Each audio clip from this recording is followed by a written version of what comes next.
Já rodei esse Brasilzão quase todo. Então, comenta aí de qual cidade você me assiste. Quero saber se já passei por aí. E se puder, se inscreve no canal para me dar aquela força.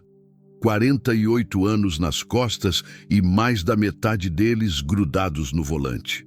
Meu nome é Antônio Carvalho, mas todo mundo me chama de Toninho da Estrada. Não que eu goste do apelido, mas depois de tanto tempo rodando pelo interior do Brasil, acabei acostumando. A cabine desse Scania branco é minha casa há 15 anos. Aqui dentro, entre o cheiro de diesel e o ronco constante do motor, encontrei uma paz que a vida lá fora nunca me deu. Naquela manhã de outubro, o sol já nascia quente no interior de Goiás. Eu vinha de Goiânia com destino a Palmas, carregando soja para um armazém lá no norte. A estrada principal estava congestionada. Um acidente com 2 carretas tinha bloqueado a pista. O GPS me sugeriu um desvio por estradas secundárias, dessas que cortam o cerrado e passam por cidadezinhas que nem aparecem no mapa direito. Acelerei devagar pela estrada de terra. A poeira laranja grudava no para-brisa e o calor fazia ondas no asfalto irregular. Era um desses lugares onde o tempo parece parar, onde as casas ficam longe uma da outra e o silêncio é quebrado só pelo canto das cigarras e pelo vento balançando os galhos secos. Fazia 3 meses que eu andava meio perdido comigo mesmo. Minha filha Lara tinha morrido num acidente de moto em Anápolis. 22 anos, recém-formada em pedagogia, cheia de planos. Depois do enterro, eu não conseguia mais ficar parado em casa. A estrada virou meu refúgio. Aqui, o barulho do motor abafava os pensamentos que me machucavam. O rádio chiava baixinho, tocando uma música sertaneja que eu nem prestava atenção. Minha mente estava em outro lugar quando, de repente, algo me fez reduzir a velocidade. Não sei bem o que foi. Talvez instinto de caminhoneiro, talvez algo maior. Era uma manhã igual a tantas outras no interior. O sol já queimava forte, mesmo sendo cedo. O cheiro de mato seco, misturado com poeira, entrava pela janela entreaberta. Eu fumava meu cigarro devagar, tentando não pensar em nada, quando um movimento estranho chamou minha atenção. Do lado esquerdo da estrada, uma casa de madeira velha apareceu entre as árvores. Parecia abandonada, mas tinha movimento. 2 homens conversavam na varanda, e percebi que havia alguém mais, figuras menores, paradas como estátuas. Diminuí mais a velocidade, não sei porquê, talvez curiosidade, talvez aquele 6º sentido que a gente desenvolve depois de anos na estrada. Alguma coisa ali não estava certa. Foi quando vi ela. Uma menina saiu correndo da casa como se a vida dependesse disso.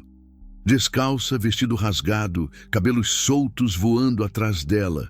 Corria em direção à estrada com o desespero de quem foge da morte.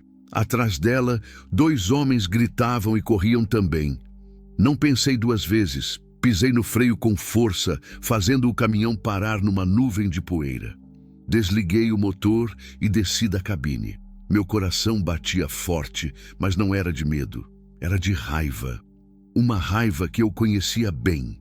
A menina caiu de joelhos na estrada, ofegante, com os olhos arregalados de terror. Não devia ter mais que 16 anos. Magra, com marcas estranhas nos pulsos, o rosto suado e os lábios rachados. Quando me viu, estendeu as mãos como quem implora. Por favor, não me entregue para eles. Por favor. A voz saía embargada, misturada com soluços. Eu nunca tinha visto tanto desespero nos olhos de uma pessoa. Lembrei da minha Lara na mesma idade, quando ela tinha pesadelos e corria para o meu quarto pedindo proteção. Os 2 homens chegaram logo atrás. O primeiro era mais velho, barrigudo, com o rosto vermelho de raiva. O segundo era diferente, alto, bem vestido, com olhos frios que me gelaram por dentro. Tinha aquela postura de quem está acostumado a ter o que quer. Boa tarde, caminhoneiro, disse o homem bem vestido com uma calma que me arrepiou. Essa menina é nossa. Problema de família, sabe como é? Pode deixar que a gente resolve. Olhei para a menina ainda ajoelhada na poeira, tremendo. Depois, olhei para os dois homens. Não precisei de muito para entender o que estava acontecendo ali. Ela não vai voltar com vocês, eu disse firme. O homem mais velho, que devia ser o pai, avançou um passo. Escuta aqui, essa menina é minha filha. Você não tem nada a ver com isso. Tenho sim, respondi, sem tirar os olhos dele. Tenho tudo a ver. Peguei o celular do bolso e disquei 190. Minha voz saiu clara e decidida. Polícia! Eu estou na estrada rural que liga Cristalina a Formosa. Tem dois homens aqui tentando levar uma menina à força. Ela está pedindo socorro. Venham rápido. O homem bem vestido me encarou com ódio, mas não disse nada. Apenas acenou para o outro e começaram a andar de volta para a casa. Antes de desaparecer entre as árvores, ele gritou: "Você não sabe com quem está se metendo, caminhoneiro." Quando eles sumiram, me agachei ao lado da menina. Ela chorava baixinho, ainda tremendo. "Como você se chama?" Perguntei com a voz mais suave que consegui. Isadora," ela murmurou. "Isadora, eu sou o Toninho. Você está segura agora. Ninguém vai te fazer mal." Ela levantou os olhos para mim e naquele momento eu jurei que faria tudo para protegê-la. Não sabia ainda que aquela decisão mudaria nossas vidas para sempre. O som das sirenes se aproximava ao longe, mas eu já sabia que aquilo era só o começo de uma história que marcaria minha alma para sempre. A viatura da polícia chegou levantando uma nuvem de poeira que cobriu tudo. 2 policiais desceram. Um sargento mais velho, bigodudo, e um soldado jovem que parecia nervoso. Isadora se encolheu ainda mais quando os viu, como se uniformes fossem sinônimo de mais problemas. "O senhor foi quem ligou?" perguntou o sargento se aproximando. "Fui eu, sargento. Meu nome é Antônio Carvalho. Essa menina aqui saiu correndo daquela casa pedindo socorro. 2 homens vieram atrás dela." O sargento olhou para Isadora, que mantinha a cabeça baixa, ainda tremendo. Quando ele se abaixou para falar com ela, percebi que ela recuou instintivamente. "Filha, como você se chama?" Isadora Santos." Ela murmurou sem levantar os olhos. "Quantos anos você tem?" 16. "E quem eram aqueles homens?" Isadora hesitou. Suas mãos tremiam enquanto ela tentava encontrar as palavras. Quando finalmente falou, a voz saiu tão baixa que mal conseguimos ouvir. "Um era meu pai, o outro..." Ela pausou, engolindo seco. "O outro veio me buscar." "Buscar para quê?" O silêncio que se seguiu foi pesado como chumbo. Isadora começou a chorar de novo, mas sem fazer barulho, como quem aprendeu a sofrer em silêncio. Ele me comprou," ela disse, as palavras saindo como punhaladas. "Meu pai vendeu eu para ele." Senti o sangue gelar nas veias. O sargento e o soldado se entreolharam, com aquela expressão de quem já viu muita coisa ruim, mas ainda consegue se chocar. "Vendeu como assim, filha?" O sargento perguntou com cuidado. "Ele disse que eu que ia morar com um homem, que tinha que obedecer em tudo, que não era para fugir nunca." As palavras saíam entrecortadas pelos soluços. "Eles falaram que se eu tentasse fugir, iam matar minhas irmãs." Fechei os punhos. A raiva que sentia por aqueles 2 homens agora tinha nome. Eram monstros. Lembrei da minha filha Lara, de como eu a protegi a vida inteira. Como um pai pode fazer isso com a própria filha? "Onde estão suas irmãs agora?" perguntei, me aproximando devagar. "Ficaram lá. São mais novas. Têm 14 e 15 anos." Isadora levantou os olhos pela primeira vez e vi um desespero que me partiu o coração. "Eles vão fazer coisa ruim com elas também." O sargento levantou e fez um sinal para o soldado. Eles se afastaram um pouco e conversaram baixinho. Consegui ouvir só algumas palavras: assistência social, busca e apreensão, caso delicado. Quando voltaram, o sargento tinha uma expressão mais séria. Isadora, a gente vai precisar que você conte tudo direitinho na delegacia. E vamos buscar suas irmãs também. Mas primeiro, vamos dar uma olhada naquela casa. Não! Ela gritou, se levantando de um pulo. Eles vão me matar! O homem disse que tem gente importante que protege ele. Que a polícia não ia fazer nada. O sargento fez um sinal tranquilizador com as mãos. Calma, filha. Ninguém vai te machucar. Você conhece o nome desse homem? Dargião. Dargião Ferreira. Ele tem fazenda grande, tem carro caro. Todo mundo tem medo dele. Vi os dois policiais se entreolharem de novo. Dessa vez, com uma expressão que não me agradou nada. Sargento, eu disse, me aproximando. Pelo amor de Deus, não deixem essa menina voltar para lá. Não, senhor Antônio. Ela não vai voltar. Vamos levar ela para a delegacia, chamar a assistência social. Mas primeiro preciso conversar com esses homens. Eu vou junto, eu disse decidido. Não é necessário, senhor. O senhor já fez sua parte. Olhei para Isadora, que me encarava com os olhos suplicantes. Naquele momento tomei uma decisão que mudaria minha vida para sempre. Sargento, com todo respeito, eu não vou embora. Essa menina correu para minha estrada, pediu minha ajuda. Eu vou ver isso até o fim. O sargento suspirou. Tá bom, mas fica no carro. Caminhamos até a casa. Era a mais decadente de perto. Madeira apodrecida, telhado com goteiras, um quintal sujo cheio de lixo. Duas meninas apareceram na porta, magras e assustadas como passarinhos. Quando viram Isadora, correram para abraçá-la. Isadora! Você voltou! A menor gritou chorando. Papai ficou muito bravo, sussurrou a outra. Ele disse que você ia apanhar muito quando voltasse. Adalberto apareceu na porta, suado e com cara de poucos amigos. Quando viu a polícia, tentou forçar um sorriso. Boa tarde, sargento. Algum problema? Senhor Adalberto Santos, precisamos conversar sobre sua filha Isadora. Ah, essa menina, ele disse, balançando a cabeça. Sempre foi rebelde. Fugiu de casa de novo, né? Pode trazer ela que eu dou um jeito. O senhor vendeu ela para o senhor Dargião Ferreira? O silêncio que se seguiu foi ensurdecedor. Adalberto ficou branco, depois vermelho. Gaguejou algumas palavras sem nexo. Não. Isso é mentira da menina. Ela sempre foi mentirosa. Papai, não faz isso não. Uma das meninas sussurrou. Por favor. Adalberto olhou para a filha com uma raiva que me deu nojo. Aquele homem não tinha pai nenhum. Era só um monstro disfarçado.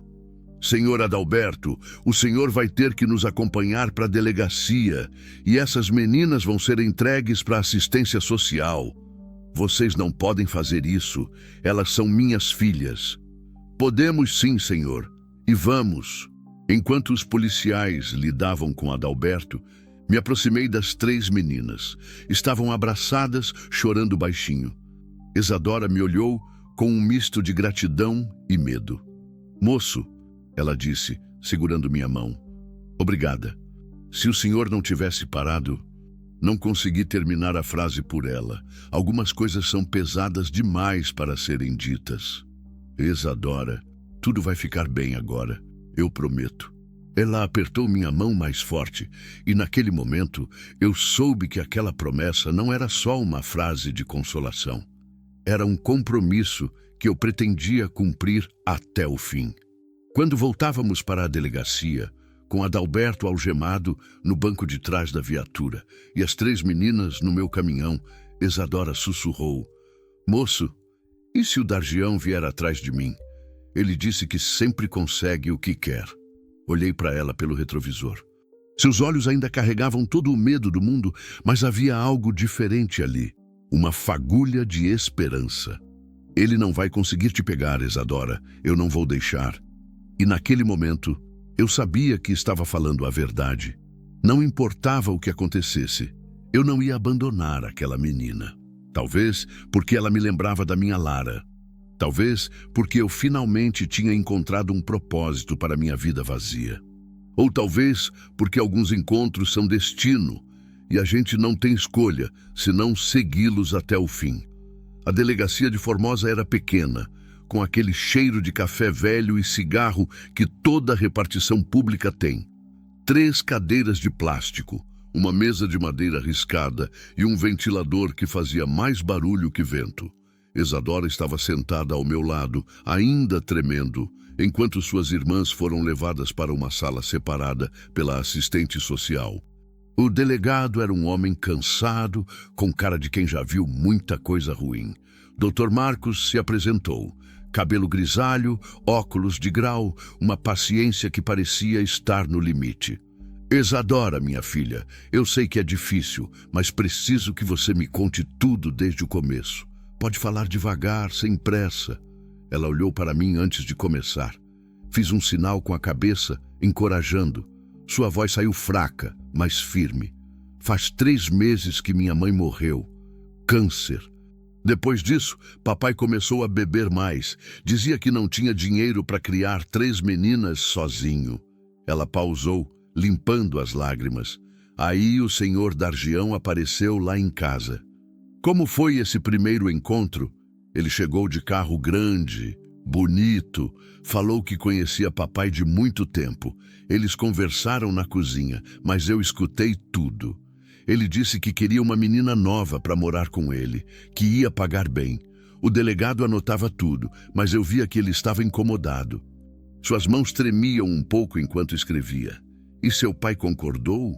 No começo, não, mas o senhor Dargião voltou outras vezes, sempre trazendo coisa, comida, roupa, dinheiro. Papai foi ficando mais interessado. Isadora engoliu seco. Até que um dia ele disse que eu ia embora no fim da semana. E hoje era esse dia? Sim. O senhor Dargião chegou de manhã cedo. Ele me olhava de um jeito que me dava nojo. Ficava perto demais, falava baixo no meu ouvido. Dizia que eu ia ser uma menina obediente, que ele ia me ensinar muitas coisas. Senti o estômago embrulhar. Fechei os punhos tentando controlar a raiva. Isadora, ele chegou a te tocar? Te machucar?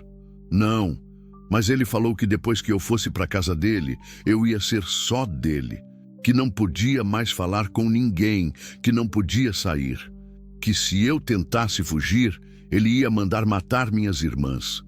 O delegado parou de escrever e me olhou. Havia uma preocupação real em seus olhos. E foi aí que você resolveu correr? Eles foram beber café.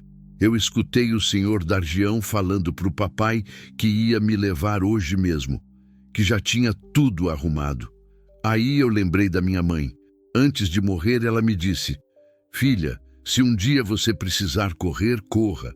Corra e não pare até encontrar alguém que te ajude de verdade. Isadora me olhou com aqueles olhos que carregavam dor demais para a idade dela. Aí eu escutei o barulho do caminhão. E eu soube que era minha chance. O delegado terminou de anotar e suspirou fundo. Isadora, você foi muito corajosa. Agora vamos cuidar para que você fique segura.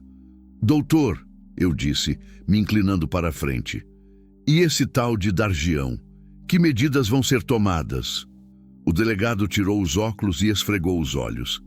Aí que está o problema, senhor Antônio. Dargião Ferreira é um homem muito influente na região. Tem fazenda grande, é dono de várias empresas. Conhece muita gente importante. E daí? Crime é crime. Concordo. Mas não vai ser fácil. Ele tem advogados bons, tem contatos, e por enquanto só temos a palavra da menina. A palavra dela não basta? Deveria bastar. Mas na prática, ele balançou a cabeça. Vamos fazer tudo certinho, mas eu preciso ser realista com vocês. Naquele momento, o telefone da delegacia tocou. O delegado atendeu e, pelo pouco que ouvi, não eram boas notícias. Entendi. Sim, ele está aqui. Podem mandar entrar. Desligou e nos olhou com uma expressão sombria. Acabou de chegar o advogado do senhor Dargião. A porta se abriu e entrou um homem de terno caro, pasta de couro na mão, postura arrogante, cabelo engomado, óculos de grife, aquele jeito de quem está acostumado a conseguir o que quer. Doutor Marcos, boa tarde. Sou o doutor Reginaldo Santos, advogado do senhor Dargião Ferreira. Vim resolver essa situação lamentável. Que situação lamentável? Perguntei me levantando. O senhor deve ser o caminhoneiro que se meteu onde não foi chamado. Ele disse, me encarando com desdém. Meu cliente é um homem respeitável, que estava fazendo um favor a uma família necessitada. Essa menina fugiu de casa, causando constrangimento desnecessário. Favor? Eu quase gritei. Comprar uma menina de 16 anos é favor? Cuidado com suas palavras, senhor. Calúnia é crime. Meu cliente não comprou nada. Ele ia ajudar a família Santos, dando trabalho doméstico para a menina. Tudo legal, tudo documentado. Isadora se encolheu ainda mais na cadeira. Eu podia ver o medo voltando aos seus olhos. Doutor Reginaldo, o delegado disse tentando manter a compostura. Temos aqui um depoimento muito grave. Vamos investigar tudo direitinho. Claro, doutor Marcos. Meu cliente está à disposição da justiça, mas esperamos que isso seja resolvido rapidamente, sem mais constrangimentos desnecessários. O advogado abriu a pasta e tirou alguns papéis. Inclusive, aqui está um documento assinado pelo senhor Adalberto Santos, concordando com o trabalho doméstico da filha. Tudo nos conformes da lei. Senti o sangue ferver. Aqueles papéis eram falsos, tinha certeza, mas estavam ali, carimbados, assinados. Uma armadilha preparada com antecedência. Doutor, eu disse tentando manter a calma. Pelo amor de Deus, não acredite nessa farsa. Essa menina estava desesperada pedindo socorro. Senhor Antônio, entendo sua preocupação, mas temos que seguir os procedimentos legais. O advogado sorriu de forma nojenta. Exato. E peço que o senhor tome cuidado com interferências desnecessárias. Meu cliente é um homem paciente, mas tem limites. A ameaça estava clara. Isadora apertou minha mão tremendo. Doutor Marcos, eu disse decidido, eu quero prestar queixa formal contra esse tal de Dargião. E quero que fique registrado que me responsabilizo pela segurança dessa menina. Mas, senhor Antônio, isso não é uma decisão que o senhor pode tomar sozinho. Então me digam o que preciso fazer. Mas essa menina não vai voltar para aquela situação. Nem que eu tenha que enfrentar o diabo em pessoa. O advogado me olhou com interesse pela primeira vez. Senhor caminhoneiro, o senhor não imagina com quem está se metendo. Meu cliente tem recursos, tem influência. Seria muito mais sábio se o senhor seguisse viagem e esquecesse essa história. Não vou esquecer. E não vou embora. Então o senhor vai ter que arcar com as consequências. Isadora sussurrou no meu ouvido. Moço, é melhor o senhor ir embora. Esse homem é perigoso. Ele pode fazer mal para o senhor. Olhei para ela, para aqueles olhos que já tinham visto maldade demais. Pensei na minha filha Lara, no que ela faria se estivesse viva. Pensei no tipo de homem que eu queria ser. Isadora, eu não vou a lugar nenhum sem você. Isso é uma promessa. O advogado juntou os papéis e se levantou. E doutor Marcos, espero que essa situação seja resolvida rapidamente. Meu cliente não gosta de esperar. Quando ele saiu, o delegado ficou um tempo em silêncio. Depois me olhou com uma expressão que misturava admiração e preocupação. Senhor Antônio, o senhor tem coragem, mas também tem que ter cuidado. Dargião não é homem de fazer ameaças vazias. Delegado, o que eu preciso fazer para proteger essa menina? Legalmente, ela vai ficar sob custódia da assistência social. Mas ele baixou a voz. Não sei se isso vai ser suficiente. Naquele momento, eu tomei uma decisão que mudaria tudo. Olhei para Isadora, que me encarava com esperança e medo misturados. Isadora, você confia em mim? Confio. Então vamos sair desta cidade, hoje mesmo. Vamos para longe até as coisas se acalmarem. Senhor Antônio, isso não é legal. O delegado começou. Delegado, com todo respeito, o legal seria essa menina estar segura e ela não vai ficar aqui. Peguei Isadora pela mão. Vamos, menina, vamos embora daqui. E naquele momento eu sabia que não havia volta. Estava entrando numa guerra contra um homem poderoso e não tinha ideia do que me esperava. Mas tinha uma coisa que eu sabia com certeza. Não ia deixar aquela menina sozinha. Nunca mais. A delegacia de Formosa era pequena, com aquele cheiro de café velho e cigarro que toda repartição pública tem. 3 cadeiras de plástico, uma mesa de madeira riscada e um ventilador que fazia mais barulho que vento. Isadora estava sentada ao meu lado, ainda tremendo, enquanto suas irmãs foram levadas para uma sala separada pela assistente social. O delegado era um homem cansado, com cara de quem já viu muita coisa ruim. Dr. Marcos se apresentou, cabelo grisalho, óculos de grau, uma paciência que parecia estar no limite. Isadora, minha filha, eu sei que é difícil, mas preciso que você me conte tudo desde o começo. Pode falar devagar, sem pressa. Ela olhou para mim antes de começar. Fiz um sinal com a cabeça, encorajando. Sua voz saiu fraca, mas firme. Faz 3 meses que minha mãe morreu. Câncer. Depois disso, papai começou a beber mais.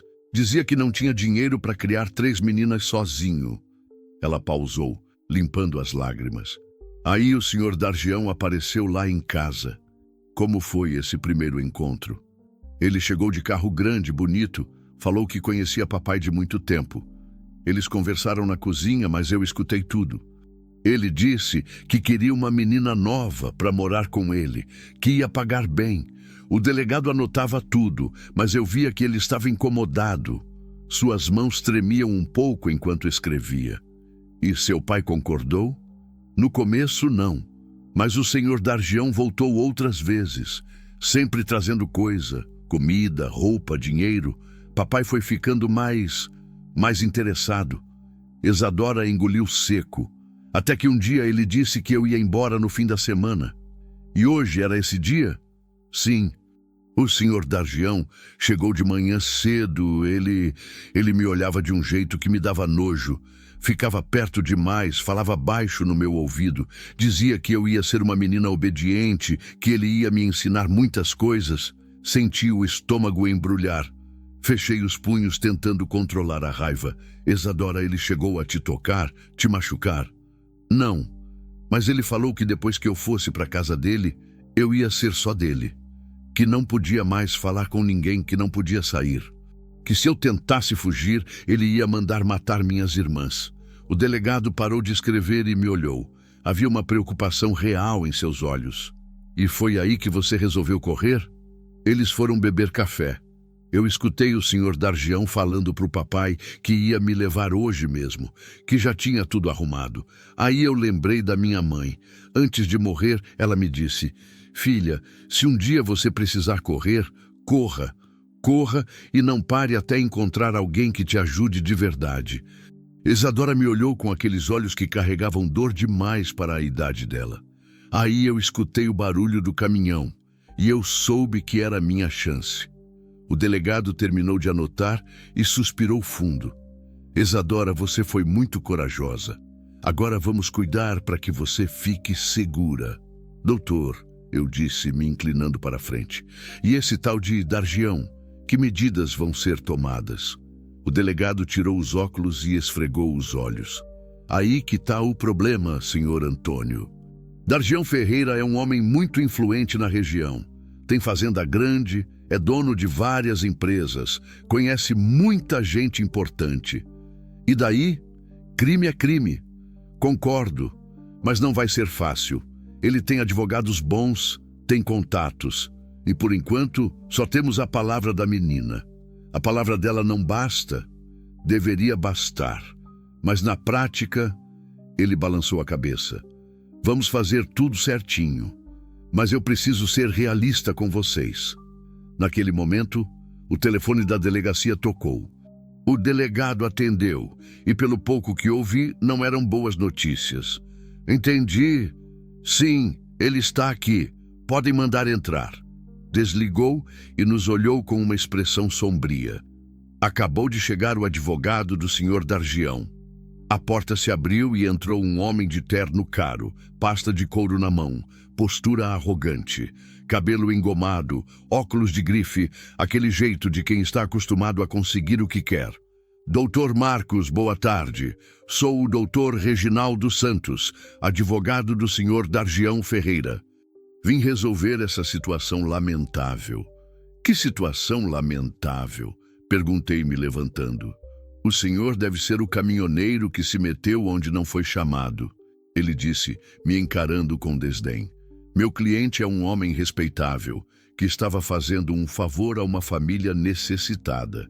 Essa menina fugiu de casa, causando constrangimento desnecessário. Favor? Eu quase gritei. Comprar uma menina de 16 anos é favor? Cuidado com suas palavras, senhor. Calúnia é crime. Meu cliente não comprou nada. Ele ia ajudar a família Santos, dando trabalho doméstico para a menina. Tudo legal, tudo documentado. Isadora se encolheu ainda mais na cadeira. Eu podia ver o medo voltando aos seus olhos. Doutor Reginaldo, o delegado disse, tentando manter a compostura. Temos aqui um depoimento muito grave. Vamos investigar tudo direitinho. Claro, doutor Marcos. Meu cliente está à disposição da justiça. Mas esperamos que isso seja resolvido rapidamente, sem mais constrangimentos desnecessários. O advogado abriu a pasta e tirou alguns papéis. Inclusive, aqui está um documento assinado pelo senhor Adalberto Santos, concordando com o trabalho doméstico da filha. Tudo nos conformes da lei. Senti o sangue ferver. Aqueles papéis eram falsos, tinha certeza. Mas estavam ali, carimbados, assinados, uma armadilha preparada com antecedência. Doutor, eu disse, tentando manter a calma. Pelo amor de Deus, não acredite nessa farsa. Essa menina estava desesperada, pedindo socorro. Senhor Antônio, entendo sua preocupação, mas temos que seguir os procedimentos legais. O advogado sorriu de forma nojenta. Exato. E peço que o senhor tome cuidado com interferências desnecessárias. Meu cliente é um homem paciente, mas tem limites. A ameaça estava clara. Isadora apertou minha mão, tremendo. Doutor Marcos, eu disse, decidido. Eu quero prestar queixa formal contra esse tal de Dargião. E quero que fique registrado que me responsabilizo pela segurança dessa menina. Senhor Antônio, isso não é uma decisão que o senhor pode tomar sozinho. Então me digam o que preciso fazer. Mas essa menina não vai voltar para aquela situação, nem que eu tenha que enfrentar o diabo em pessoa. O advogado me olhou com interesse pela primeira vez. Senhor caminhoneiro, o senhor não imagina com quem está se metendo. Meu cliente tem recursos, tem influência. Seria muito mais sábio se o senhor seguisse viagem e esquecesse essa história. Não vou esquecer. E não vou embora. Então o senhor vai ter que arcar com as consequências. Isadora sussurrou no meu ouvido. Moço, é melhor o senhor ir embora. Esse homem é perigoso. Ele pode fazer mal para o senhor. Olhei para ela, para aqueles olhos que já tinham visto maldade demais. Pensei na minha filha Lara, no que ela faria se estivesse viva. Pensei no tipo de homem que eu queria ser. Isadora, eu não vou a lugar nenhum sem você. Isso é uma promessa. O advogado juntou os papéis e se levantou. Doutor Marcos, espero que essa situação seja resolvida rapidamente. Meu cliente não gosta de esperar.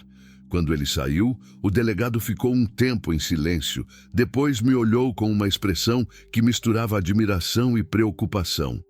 Senhor Antônio, o senhor tem coragem, mas também tem que ter cuidado. Dargião não é homem de fazer ameaças vazias. Delegado, o que eu preciso fazer para proteger essa menina? Legalmente ela vai ficar sob custódia da assistência social. Mas ele baixou a voz. Não sei se isso vai ser suficiente. Naquele momento, eu tomei uma decisão que mudaria tudo. Olhei para Isadora, que me encarava com esperança e medo misturados. Isadora, você confia em mim? Confio. Então vamos sair desta cidade, hoje mesmo. Vamos para longe, até as coisas se acalmarem. Senhor Antônio, isso não é legal, o delegado começou. Delegado, com todo respeito, o legal seria essa menina estar segura, e ela não vai ficar aqui. Peguei Isadora pela mão. Vamos, menina, vamos embora daqui. E naquele momento eu sabia que não havia volta. Estava entrando numa guerra contra um homem poderoso e não tinha ideia do que me esperava. Mas tinha uma coisa que eu sabia com certeza. Não ia deixar aquela menina sozinha, nunca mais. Saímos da delegacia quando o sol já estava se pondo. Isadora caminhava ao meu lado em silêncio, olhando para trás a cada 5 passos, como se esperasse ver Dargião surgir das sombras. Suas irmãs tinham ficado com a assistente social, uma mulher bondosa que prometeu cuidar bem delas até a situação se resolver. Isadora chorou muito na despedida, mas entendeu que era o melhor para elas. Moço, ela disse quando chegamos ao caminhão, e se a gente não conseguir fugir? E se ele achar a gente? Ele não vai achar, respondi, tentando passar mais confiança do que realmente sentia. Conheço essas estradas como a palma da minha mão, e esse caminhão já me tirou de muita enrascada. Ajudei ela a subir na cabine. Era a primeira vez que via Isadora de perto, com luz boa. Era uma menina bonita, mas com aquela magreza de quem passou necessidade. Os cabelos castanhos estavam embaraçados, o vestido rasgado e sujo. Mas o que mais me chamou a atenção foram seus olhos, grandes, escuros, carregando uma tristeza que não deveria existir em alguém tão jovem. Você tem fome? Perguntei, ligando o motor. Um pouco, ela murmurou. Tem um posto daqui a uns 40 quilômetros. Paramos lá, você toma um banho, come alguma coisa e pegamos roupas limpas. Ela assentiu, se encolhendo no banco. Peguei uma jaqueta que estava atrás do assento e ofereci para ela. Pode ficar, a noite esfria.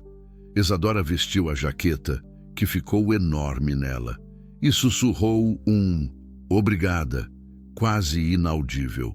Acelerei devagar pelas ruas de Formosa. O trânsito estava leve, mas eu checava o retrovisor a cada poucos segundos. Não tinha visto nenhum carro suspeito, mas a sensação de estar sendo observado não me deixava. Moço, posso perguntar uma coisa? Isadora disse quando já estávamos na estrada. Claro. E pode me chamar de Toninho. Por que você está fazendo isso? Você nem me conhece. Fiquei um tempo em silêncio pensando na resposta. Como explicar para uma menina de 16 anos que eu perdi minha filha há 3 meses? Como dizer que talvez eu estivesse tentando salvar ela para me salvar também? Tenho uma filha. Comecei devagar. Tinha uma filha. Ela morreu num acidente há pouco tempo. Sinto muito, Isadora disse, e pela primeira vez desde que a conheci, sua voz saiu firme. Lara tinha 22 anos. Era professora, cheia de sonhos. Depois que ela morreu, eu fiquei meio perdido. A estrada virou minha casa porque em casa tudo me lembrava dela. Pausei, engolindo o nó na garganta, quando eu vi você correndo, pedindo socorro. Não sei. Talvez eu estivesse no lugar certo na hora certa. Ou talvez Deus quis assim, ela disse baixinho. Talvez. Rodamos uns 20 minutos em silêncio. O sol tinha se posto completamente e os faróis do caminhão cortavam a escuridão da estrada. Era uma daquelas noites sem lua, com o céu cheio de estrelas que a gente só vê longe das cidades grandes. Toninho, Isadora disse de repente. Oi? Você acha que minhas irmãs vão ficar bem? Vão sim. A assistente social parecia gente boa e com seu pai preso, elas estão mais seguras. É que a gente sempre ficou juntas, sabe? Depois que nossa mãe morreu, eu que cuidava delas, fazia comida, penteava o cabelo, contava história na hora de dormir. A voz dela ficou embargada. Vi que estava chorando de novo, mas tentando esconder. Isadora, você é uma menina muito corajosa. Suas irmãs vão entender que você fez o que tinha que fazer. Será? E se elas acharem que eu abandonei elas? Elas não vão achar isso. Porque quando tudo isso passar, você vai voltar para elas. E vai poder cuidar direito, sem medo. Foi aí que vimos os faróis no retrovisor. A princípio, pensei que fosse só mais um carro na estrada. Mas quando fiz uma curva à direita e o carro fez a mesma curva, mantendo a mesma distância, meu instinto de caminhoneiro começou a apitar. Isadora, eu disse tentando manter a calma, tem um carro atrás da gente há uns 10 minutos. Não olha para trás agora, mas acho que estão seguindo a gente. Senti ela se enrijecer no banco ao meu lado. É ele? É o Dargião? Não sei, mas vamos descobrir. Acelerei um pouco. O carro também acelerou, mantendo a distância. Diminuí a velocidade. Ele também diminuiu. Não havia dúvida. Estavam nos seguindo. Meu coração começou a bater mais forte. Conhecia aquela estrada bem, mas à noite e com alguém nos perseguindo, tudo ficava mais perigoso. Principalmente com Isadora no caminhão. O que a gente faz? Ela perguntou, e pela primeira vez desde que a conheci, havia pânico real na sua voz. Calma. Ainda estamos longe do posto, mas tem um desvio uns 5 quilômetros à frente. Conheço uma estrada de terra que passa por dentro de uma fazenda abandonada. Se conseguirmos chegar lá sem eles perceberem... E se eles perceberem? Não respondi, porque a verdade era que eu não sabia o que íamos fazer se isso acontecesse. Os faróis se aproximaram. Conseguia ver no retrovisor que era um carro grande, escuro, provavelmente uma caminhonete. O tipo de veículo que um homem como Dargião usaria para resolver problemas. Isadora, tem um cobertor atrás do assento. Pega ele e se abaixa. Fica bem baixinha. E você? Eu vou tirar a gente dessa. Ela se abaixou, cobrindo a cabeça com o cobertor. Eu acelerei mais, fazendo o motor do Scania rugir na estrada vazia. O velocímetro marcava 80, depois 90. Perigoso demais para uma estrada de pista simples, mas eu não tinha escolha. O carro acelerou também. Agora estava mais perto, uns 100 metros atrás. Conseguia ver que eram 2 homens na cabine, mas não dava para identificar os rostos na escuridão. O desvio apareceu à minha direita, uma estradinha de terra mal sinalizada, quase escondida entre as árvores. Era minha única chance. No último segundo, virei o volante bruscamente para a direita, saindo da estrada principal. O caminhão balançou perigosamente na curva fechada, mas consegui manter o controle. Os pneus derraparam na terra solta, levantando uma nuvem de poeira. "Segurou aí!" gritei para Isadora. Olhei no retrovisor. O carro tinha passado direto. Talvez não tenha visto o desvio a tempo. Ou talvez estivesse tentando dar a volta para nos seguir. A estrada de terra era mais complicada do que eu lembrava. Cheia de buracos, pedras soltas, galhos baixos que raspavam na carroceria. Diminuí a velocidade, ligando os faróis auxiliares para enxergar melhor. "Eles sumiram?" Isadora perguntou, ainda abaixada. "Por enquanto, mas não relaxa ainda." Seguimos por mais 15 minutos por aquela estrada empoeirada. De vez em quando eu parava, desligava o motor e ficava escutando. Só o barulho dos grilos e do vento nas árvores. Nenhum som de motor se aproximando. Quando chegamos do outro lado da fazenda, de volta à estrada principal, uns 10 quilômetros à frente, parei o caminhão num posto 24 horas meio abandonado. Só tinha um frentista dormindo numa cadeira de plástico e algumas luzes fracas iluminando as bombas de combustível. "Acho que perdemos eles", eu disse, finalmente relaxando um pouco. Isadora levantou a cabeça, olhando em volta com os olhos ainda arregalados de medo. "Tem certeza?" "Nunca se tem certeza de nada, menina, mas por enquanto estamos seguros." Desci do caminhão e fui acordar o frentista, um rapaz jovem com cara de sono e tédio. "Boa noite, chefe. Completa?" "Completa." "E me vê se tem alguma roupa feminina na loja. Tamanho P." O rapaz olhou para Isadora, que tinha descido do caminhão e estava esticando as pernas. Mesmo com a jaqueta grande e o cabelo desarrumado, dava para ver que estava assustada. Tem umas camisetas e uma calça jeans ali no fundo. Não é grande coisa, mas serve. Obrigado. Enquanto ele abastecia o caminhão, levei Isadora para dentro da loja. Era um lugar simples, com prateleiras meio vazias, um balcão velho e um cheiro de café requentado. Mas tinha um banheiro nos fundos, e isso era o que importava. Vai lá, toma um banho, relaxa um pouco, escolhe uma roupa limpa e come alguma coisa. Vou ficar aqui na porta de olho. Ela hesitou na porta do banheiro. Toninho? Que foi? Obrigada, por tudo. Não precisa agradecer, Isadora. A gente tá junto nessa. Ela entrou no banheiro e eu ouvi a água da ducha começar a correr. Fiquei encostado na parede, observando a estrada através da vidraça. Não tinha movimento nenhum. Só o vazio da madrugada e o som distante dos grilos. O frentista terminou de abastecer e se aproximou. Chefe, desculpa a curiosidade, mas vocês estão fugindo de alguma coisa? Olhei para ele. Era um rapaz honesto, dessas pessoas simples do interior que a gente encontra na estrada. Por que pergunta? Ah, sei lá. A menina estava com cara de assustada. E o senhor ficou olhando a estrada o tempo todo, como se estivesse esperando alguém aparecer. É complicado, rapaz. Olha, se vocês precisarem de alguma coisa, meu tio tem uma chácara aqui perto. Lugar quieto, longe da estrada.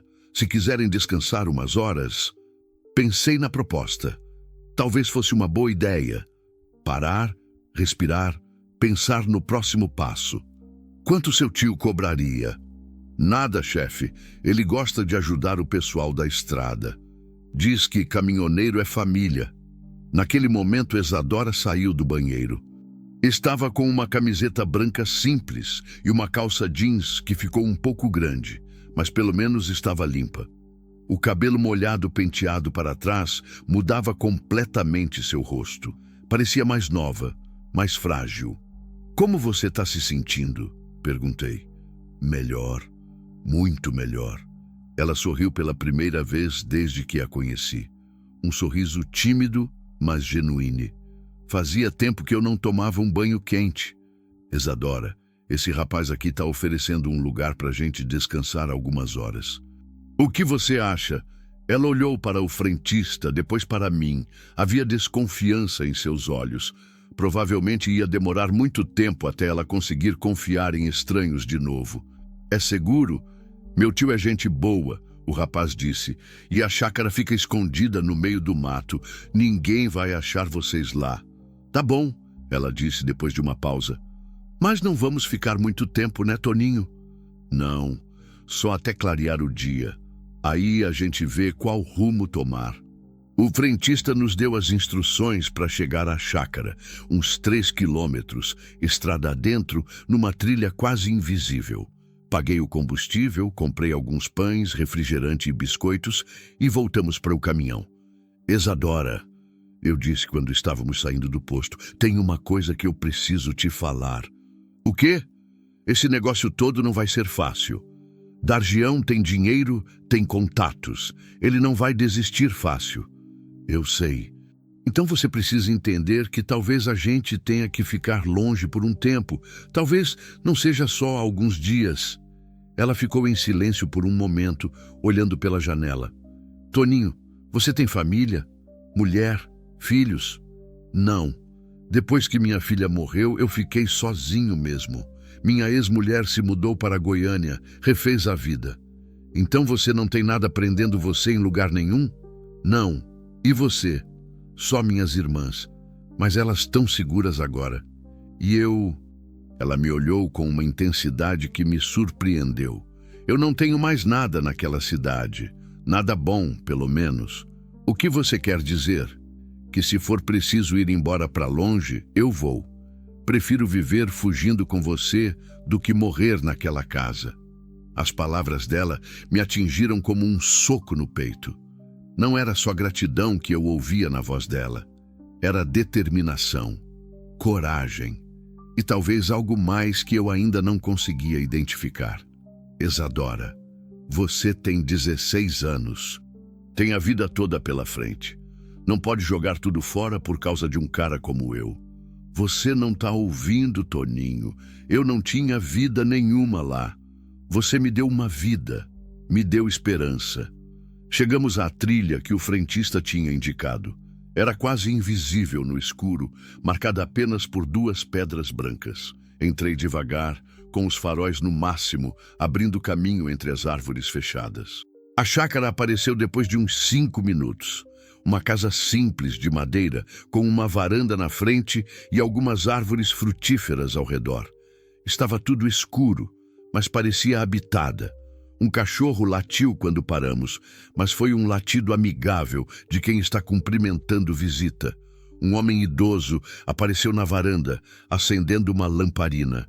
Cabelo branco, bermuda e camiseta, cara de quem acabou de acordar, mas não estava irritado.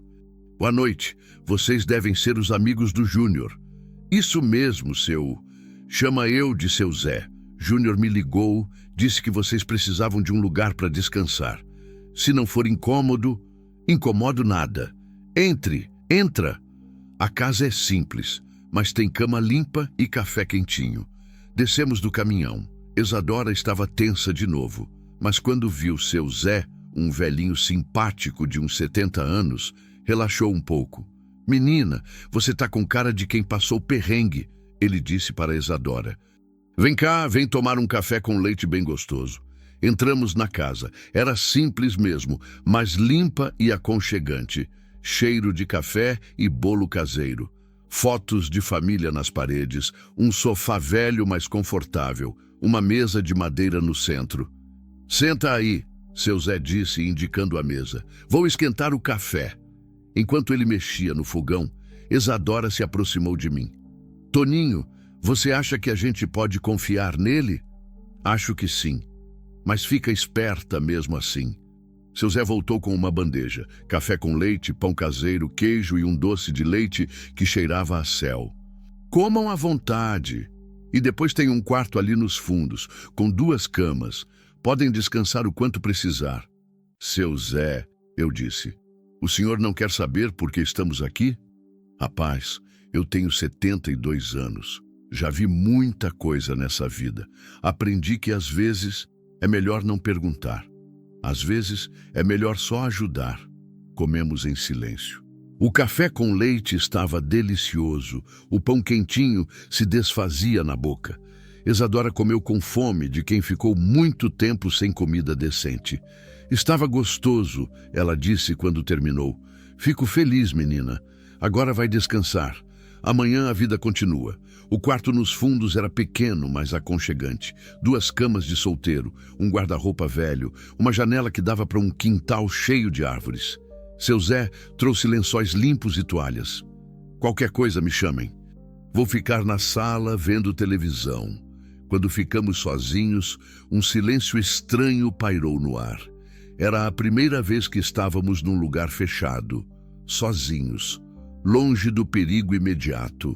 Pela primeira vez, eu realmente olhei para Isadora como uma pessoa, não como alguém que precisava de proteção.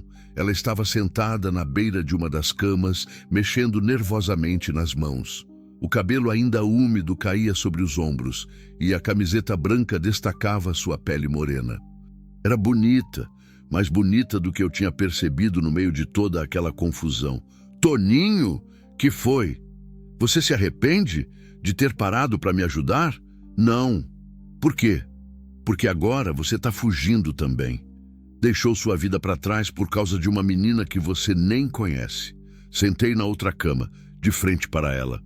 Isadora, quando minha filha morreu, eu pensei que minha vida tinha acabado também. Esses últimos 3 meses, eu só estava existindo. Rodando de cidade em cidade, tentando fugir da dor. Pausei, procurando as palavras certas. Hoje, pela primeira vez desde o acidente, eu senti que tinha um propósito, que estava fazendo alguma coisa que valia a pena. Mesmo que seja perigoso, Ela se levantou e veio se sentar ao meu lado na cama. Era um gesto simples, mas que me deixou nervoso. Havia algo diferente no ar, uma intimidade que não existia antes. Toninho, Posso te contar uma coisa? Claro. Quando eu estava correndo na estrada, desesperada, achando que ia morrer, eu olhei para o céu e pedi para minha mãe me mandar um anjo. Ela me olhou nos olhos. Aí você apareceu. Eu não sou anjo, Isadora. Sou só um caminhoneiro cansado que fez o que qualquer pessoa decente faria. Não, não era qualquer pessoa, era você. Ela colocou a mão no meu braço e eu não sei como, mas eu confio em você, completamente. Olhei para aquela mão pequena no meu braço, para aqueles olhos que me encaravam com uma intensidade que me desarrumava por dentro. Isadora não era mais só uma menina em perigo, era uma pessoa, uma mulher jovem, corajosa, que havia escolhido confiar em mim com sua vida. Isadora, eu sei que você deve estar pensando que eu sou muito nova, que não sei o que estou falando. Ela interrompeu com a voz firme. Mas eu cresci rápido demais. Tive que crescer. E eu sei que o que estou sentindo por você não é só gratidão.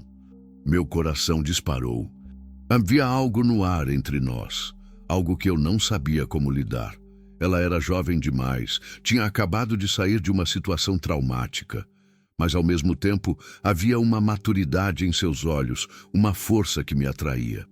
Isadora, você passou por muita coisa hoje. Talvez seja melhor descansarmos, deixar a cabeça esfriar. Talvez, ela disse, mas não tirou a mão do meu braço. Mas o que eu sinto por você não vai mudar quando eu acordar de manhã.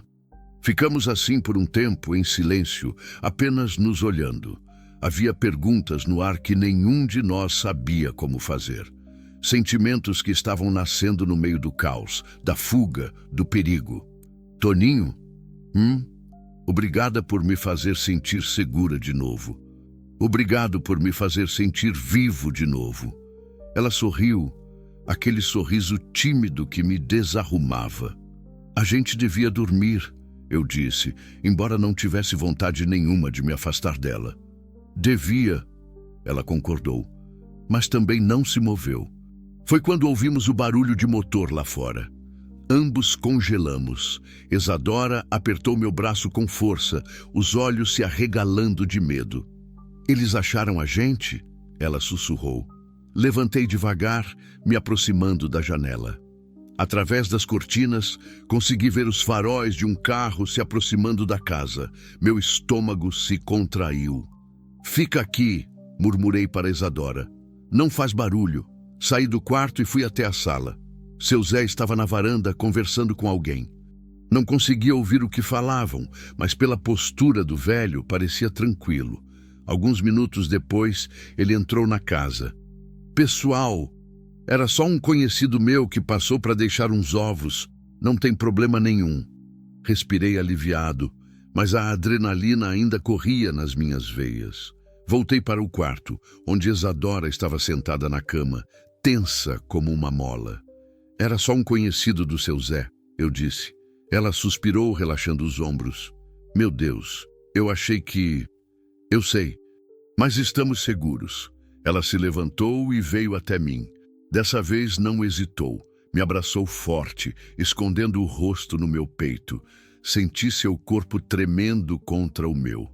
Isadora, por favor, ela murmurou. Só me deixa ficar assim um pouquinho. Eu preciso sentir que alguém me protege. Retribuí o abraço, passando a mão pelos cabelos dela. Cheirava a sabonete e shampoo barato do posto, mas para mim era o perfume mais doce do mundo. Você tá segura?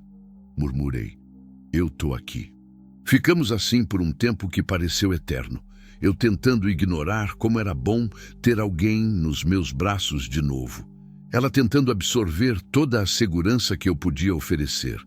Quando finalmente nos separamos, nossos olhos se encontraram de novo. E dessa vez havia algo diferente, uma intimidade que ia além da proteção, além da gratidão. Toninho, Isadora, você tem certeza do que está sentindo? Tenho. E você? A pergunta ficou no ar, porque a verdade era que eu não tinha certeza de nada. Só sabia que aquela menina tinha mexido comigo de um jeito que eu não esperava, que protegê-la tinha se tornado mais importante que proteger a mim mesmo, e que, pela primeira vez em meses, eu me sentia completo. Acho que a gente devia mesmo descansar, eu disse, embora cada fibra do meu ser quisesse ficar ali naquele momento para sempre. Acho que sim, ela concordou, mas havia uma promessa em seus olhos. Uma promessa de que aquela conversa não havia terminado. Deitamos cada um em sua cama, mas o silêncio estava carregado de coisas não ditas. Fechei os olhos tentando dormir, mas minha mente não parava. Pensava em Dargião, nas ameaças, no perigo que corríamos, mas principalmente pensava na menina que dormia na cama ao lado e em como minha vida tinha mudado completamente em um único dia.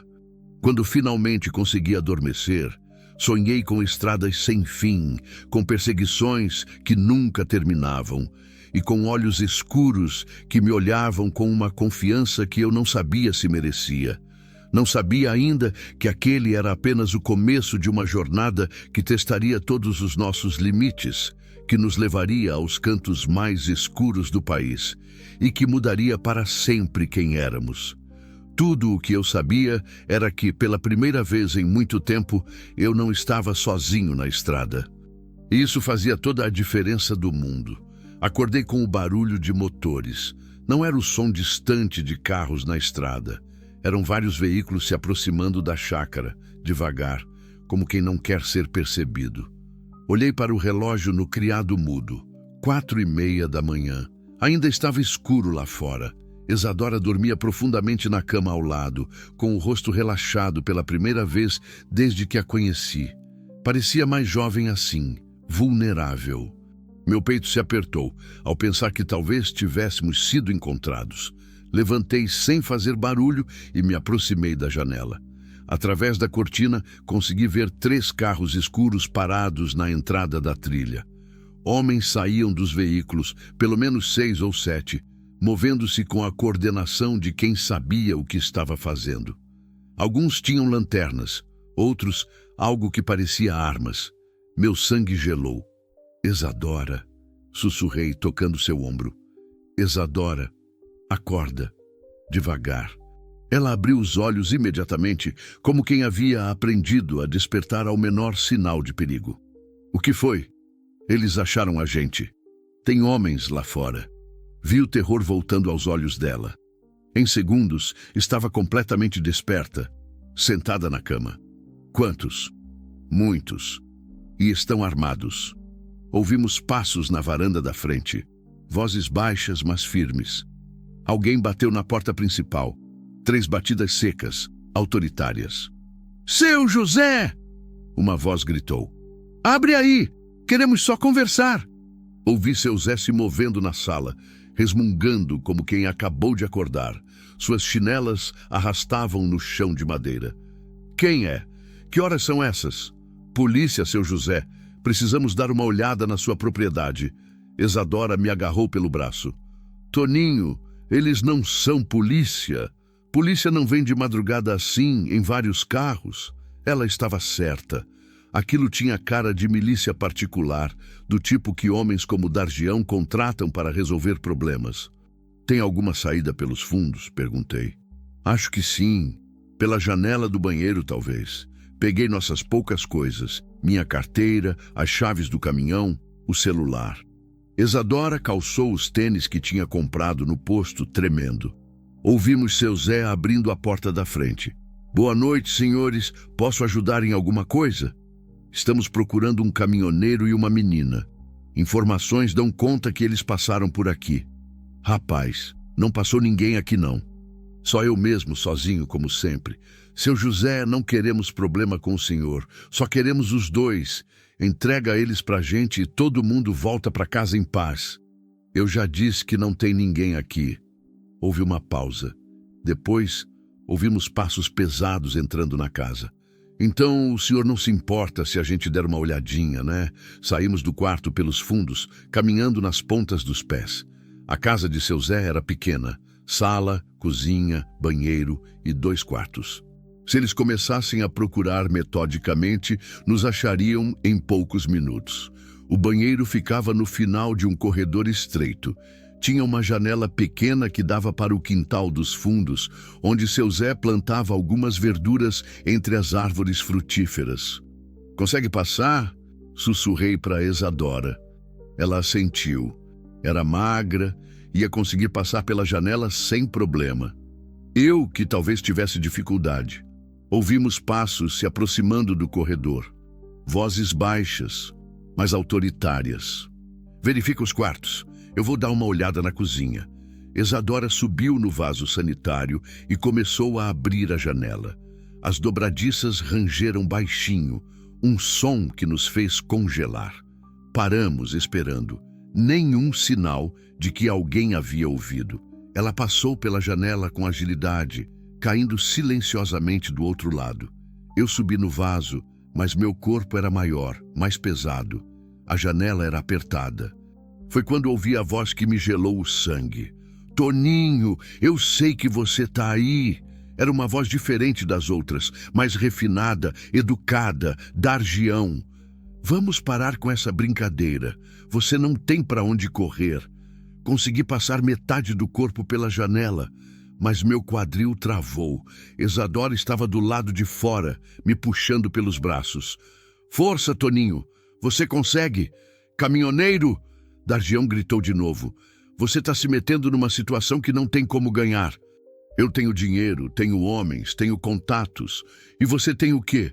Um caminhão velho e uma menina teimosa?" Com um último esforço, consegui passar pela janela, caindo pesadamente no quintal. Isadora me ajudou a levantar. "Meu caminhão está do outro lado da casa", sussurrei. "E se eles tiverem alguém vigiando? Vamos ter que arriscar." Começamos a contornar a casa pelas sombras, agachados entre as árvores. O chão estava úmido de sereno, escorregadio. Cada passo podia ser o último se fôssemos descobertos. Quando chegamos mais perto da lateral da casa, conseguimos ouvir a conversa lá dentro. "Seu José, o senhor está mentindo pra gente. O caminhão dele está ali fora. Onde eles estão?" "Eu não sei de nada. O caminhão pode ter quebrado, eles podem ter ido embora a pé."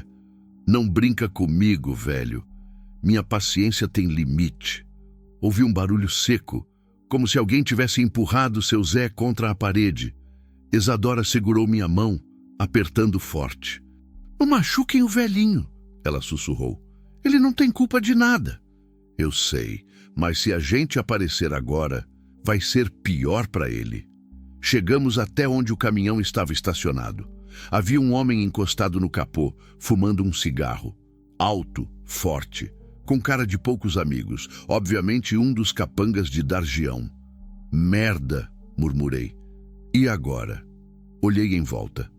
A trilha de entrada estava bloqueada pelos carros deles. Só havia uma saída, pela mata, a pé. Mas isso significava abandonar o caminhão, nossa única chance de fuga rápida. Foi quando tive uma ideia maluca. "Isadora, você sabe dirigir?" "Sei um pouco. Meu primo me ensinou no sítio do meu avô." "Caminhão?" "Nunca dirigi, mas não deve ser muito diferente de carro, né?" Na verdade, era muito diferente, mas não tínhamos tempo para aulas de direção. "Escuta bem", sussurrei. "Eu vou distrair o cara que tá no caminhão. Quando ele vier atrás de mim, você corre, sobe na cabine e liga o motor. A chave tá na ignição. E você? Eu dou um jeito de subir quando você tiver ligado." "Toninho, isso é loucura." "É a única chance que a gente tem." Ela hesitou, depois assentiu. Havia determinação em seus olhos, a mesma que a fez correr pela estrada quando tudo parecia perdido. Peguei uma pedra do chão e me afastei uns 20 metros. Respirei fundo e atirei a pedra contra o telhado da casa, do lado oposto ao caminhão. O barulho ecoou na madrugada silenciosa. O homem que vigiava o caminhão jogou o cigarro no chão e começou a caminhar na direção do som, tirando algo que parecia uma pistola da cintura. "Agora", sussurrei para Isadora. Ela correu agachada até o caminhão. Subiu na cabine com agilidade, fechando a porta silenciosamente. Vi quando ela mexeu na ignição. O motor não pegou na primeira tentativa. O homem estava se aproximando do lado da casa onde eu tinha atirado a pedra. Em poucos segundos, descobriria que foi uma armação. Vamos, Isadora, murmurei. Liga essa porra. Na segunda tentativa, o motor rugiu. O som ecoou pela madrugada como um trovão. Imediatamente, gritos vieram de dentro da casa. O homem que estava investigando o barulho se virou e começou a correr de volta para o caminhão. Corri também, numa corrida desesperada. Isadora tinha conseguido engatar a primeira marcha e o caminhão se movia devagar, ainda em marcha lenta. Ah, Toninho! Sobe! Consegui alcançar a cabine e abrir a porta do carona quando o homem chegou correndo. Ele levantou a arma gritando: "Para aí, filho da puta! Acelera!" Gritei para Isadora. Ela pisou no acelerador. O caminhão deu um solavanco e começou a acelerar. Eu ainda estava com metade do corpo para fora quando ouvi o primeiro tiro. O vidro traseiro explodiu em 1000 pedaços. Isadora gritou, mas não tirou o pé do acelerador. Consegui entrar completamente na cabine e fechar a porta quando outros homens apareceram correndo da casa. Dargião estava entre eles, gritando ordens. "Não deixem eles saírem daqui! Mais tiros!" O espelho retrovisor do lado do motorista se estilhaçou. Isadora estava dirigindo com determinação, mas eu via que ela estava apavorada. "Você está indo bem?" Gritei, tentando ser ouvido por cima do barulho do motor e dos tiros. "Continua acelerando." Chegamos na entrada da trilha, onde os 3 carros estavam estacionados. Não havia espaço para passar. "O que eu faço?" Isadora gritou. Olhei para os carros. Eram veículos caros, mas não eram caminhões de 20 toneladas. "Passa por cima." "O quê?" "Passa por cima. Esse caminhão aguenta." Isadora respirou fundo e pisou fundo no acelerador. O Scania ganhou velocidade e ela mirou no espaço entre 2 carros. O impacto foi violento. O para-choque do caminhão atingiu a lateral de uma caminhonete preta, empurrando-a para o lado, como se fosse um brinquedo. O barulho de metal sendo amassado misturou-se com os gritos dos homens que corriam atrás de nós. Conseguimos passar, mas o caminhão estava danificado. O para-choque estava torto, o farol direito quebrado, mas o motor continuava funcionando. "Conseguimos!" Isadora gritou, com uma mistura de terror e euforia. Chegamos na estrada principal. Isadora dirigia melhor do que eu esperava, considerando as circunstâncias, mas eu sabia que nossa vantagem era temporária. "Eles vão vir atrás", eu disse. "E os carros deles são mais rápidos que o caminhão. Para onde a gente vai?" Essa era a pergunta de R$1 milhão. Estávamos numa estrada no meio do nada, com poucos recursos, perseguidos por homens armados. E agora eles sabiam exatamente quem éramos e o que dirigíamos. "Tem uma cidade daqui a uns 40 quilômetros. Unai. Tem uma rodoviária lá. Se conseguirmos chegar e abandonar o caminhão, se for preciso." Isadora assentiu, concentrada na direção. Suas mãos tremiam no volante, mas ela mantinha o caminhão na estrada. Foi quando vimos os faróis no retrovisor.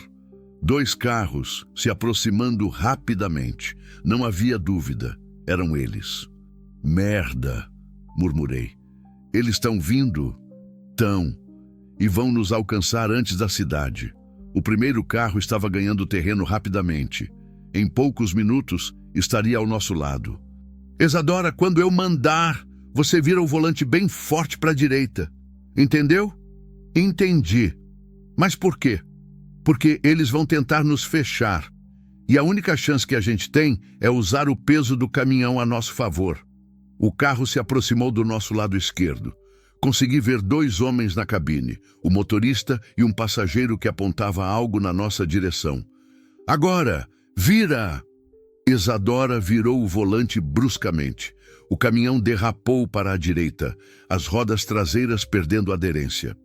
Por um momento pensei que íamos capotar, mas o movimento pegou o carro de surpresa. O motorista tentou desviar, mas não conseguiu. O lateral do caminhão atingiu a traseira do carro, mandando-o em disparada para o acostamento. Ouvi o barulho de metal sendo retorcido, depois gritos. No retrovisor, vi o carro parado no acostamento, com a frente enterrada numa árvore. Meu Deus, Isadora murmurou.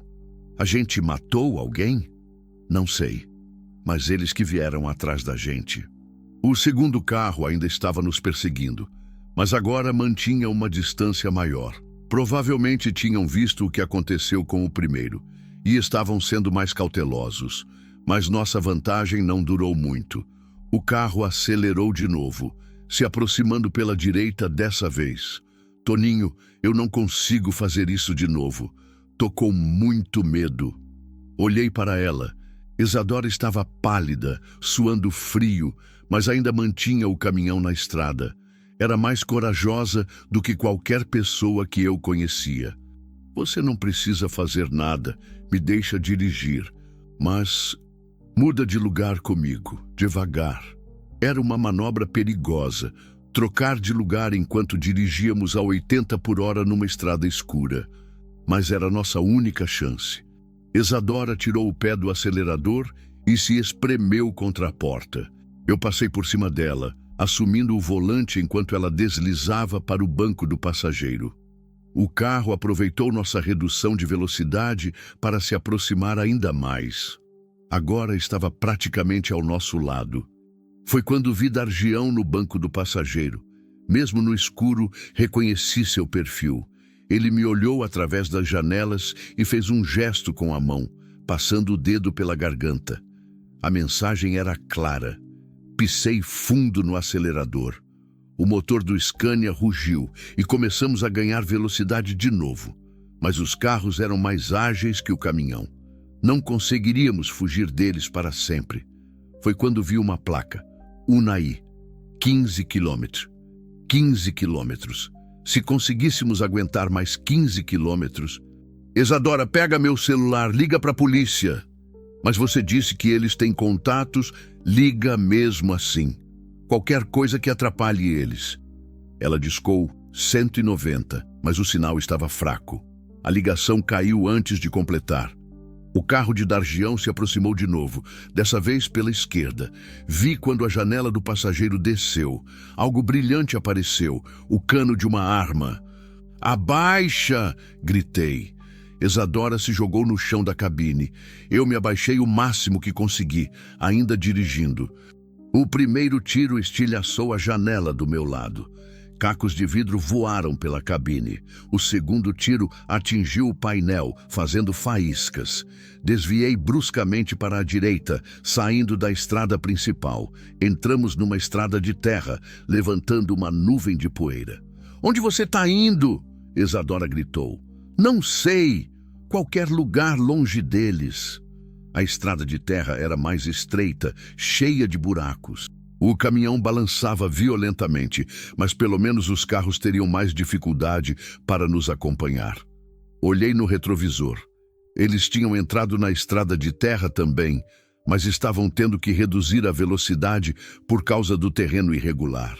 Acho que conseguimos uns minutos de vantagem, eu disse. E agora? Essa estrada vai dar onde? Não faço ideia. Seguimos por mais 10 minutos na estrada de terra. Passamos por algumas casas isoladas, um curral com gado, plantações de milho. Era a zona rural, longe de tudo. Até que vimos as luzes à frente, uma cidade pequena com algumas ruas asfaltadas e um posto de combustível. Que cidade é essa? Isadora perguntou. Olhei para uma placa na entrada. Vila Boa, 3.200 habitantes. Nunca ouvi falar. Mas é civilização, tem que ter telefone, polícia. Entramos na cidade devagar. Era madrugada, tudo fechado, mas havia algumas luzes acesas. Uma padaria que devia abrir cedo, um bar que ainda tinha movimento. Parei o caminhão em frente à delegacia local, um prédio pequeno, meio abandonado, mas com uma viatura velha estacionada na frente. Tem alguém, eu disse, vendo luz numa janela dos fundos. Descemos do caminhão rapidamente. Isadora estava tremendo, seja de medo ou de adrenalina, ou ambos. Batemos na porta da delegacia. Depois de alguns minutos, um policial apareceu. Um homem de meia idade, com cara de sono e uniforme amassado. O que vocês querem a essa hora? Delegado, estamos sendo perseguidos. Homens armados tentaram nos matar na estrada. Ele nos olhou com desconfiança. Perseguidos por quem? É uma longa história. Mas tem um homem chamado Dargião Ferreira que... Dargião Ferreira? O policial me interrompeu e sua expressão mudou completamente. Vocês estão falando do fazendeiro de Formosa? Sim. O senhor conhece? Conheço de nome. É um homem muito influente na região. Ele nos olhou com ainda mais desconfiança. O que vocês fizeram para ele querer perseguir vocês? Percebi que havíamos cometido um erro. Numa cidade pequena do interior, todo mundo se conhece.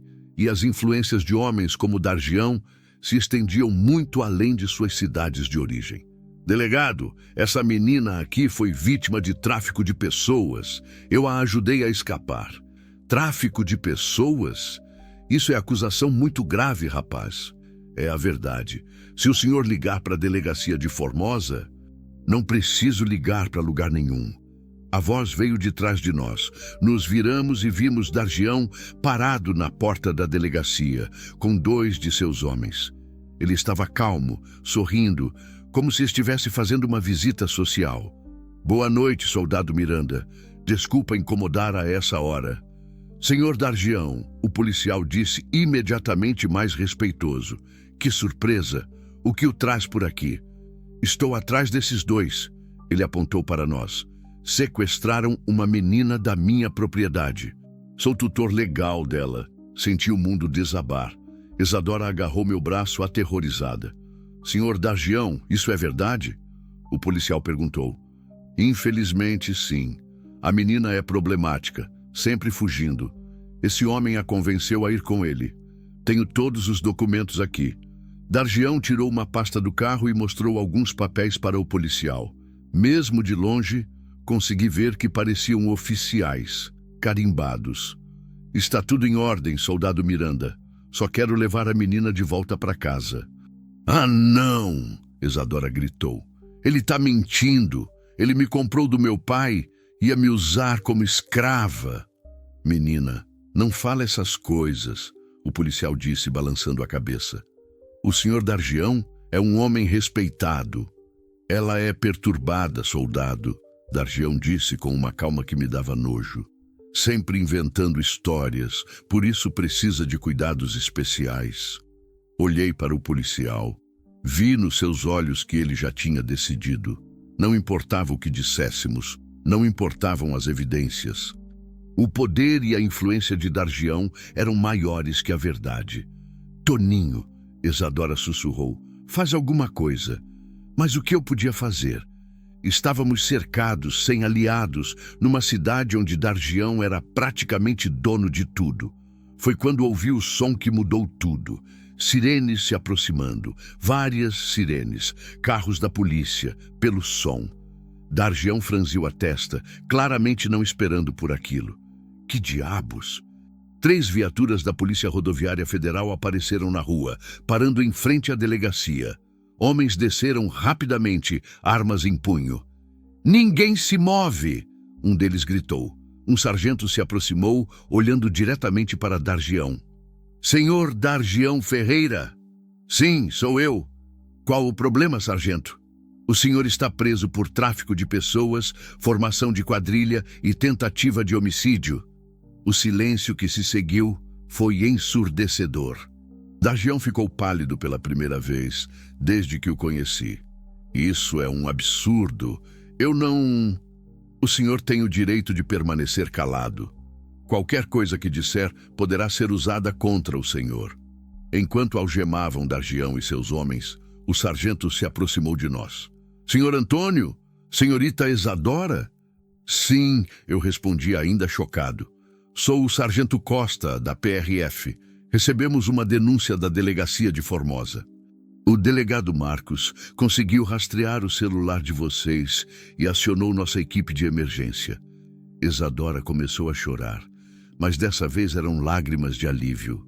Acabou? Ela perguntou. Acabou mesmo? Acabou, menina, o sargento disse sorrindo. Vocês estão seguros agora. Enquanto levavam Dargião e seus capangas, ele me olhou uma última vez. Havia ódio em seus olhos, mas também uma derrota que ele não estava acostumado a sentir. Isso não vai ficar assim, caminhoneiro, ele murmurou quando passou por mim. Vai sim, eu respondi. Vai ficar exatamente assim. Quando as viaturas desapareceram na madrugada levando Dargião e seus homens, Isadora e eu ficamos sozinhos na frente da delegacia. O policial local tinha sumido, provavelmente envergonhado de como havia lidado com a situação. E agora? Ela perguntou. Agora a gente vai para casa. Casa? A gente vai encontrar um lugar para chamar de casa, Isadora. Um lugar onde você possa ser feliz, onde suas irmãs possam vir visitar, onde a gente possa começar de novo. Ela me olhou com aqueles olhos que tinham visto tanta maldade, mas que agora brilhavam com esperança. Juntos, se você quiser. Eu quero. E naquele momento, ali na madrugada fria do interior de Goiás, eu soube que nossa jornada estava apenas começando. Não seria fácil, nunca é, mas seria nossa. Subimos no caminhão danificado e seguimos pela estrada vazia. O sol estava começando a nascer no horizonte, pintando o céu de laranja e rosa. Era um novo dia, era um novo começo. E finalmente, depois de meses vagando sem rumo, eu tinha uma direção. Tinha uma razão para continuar andando.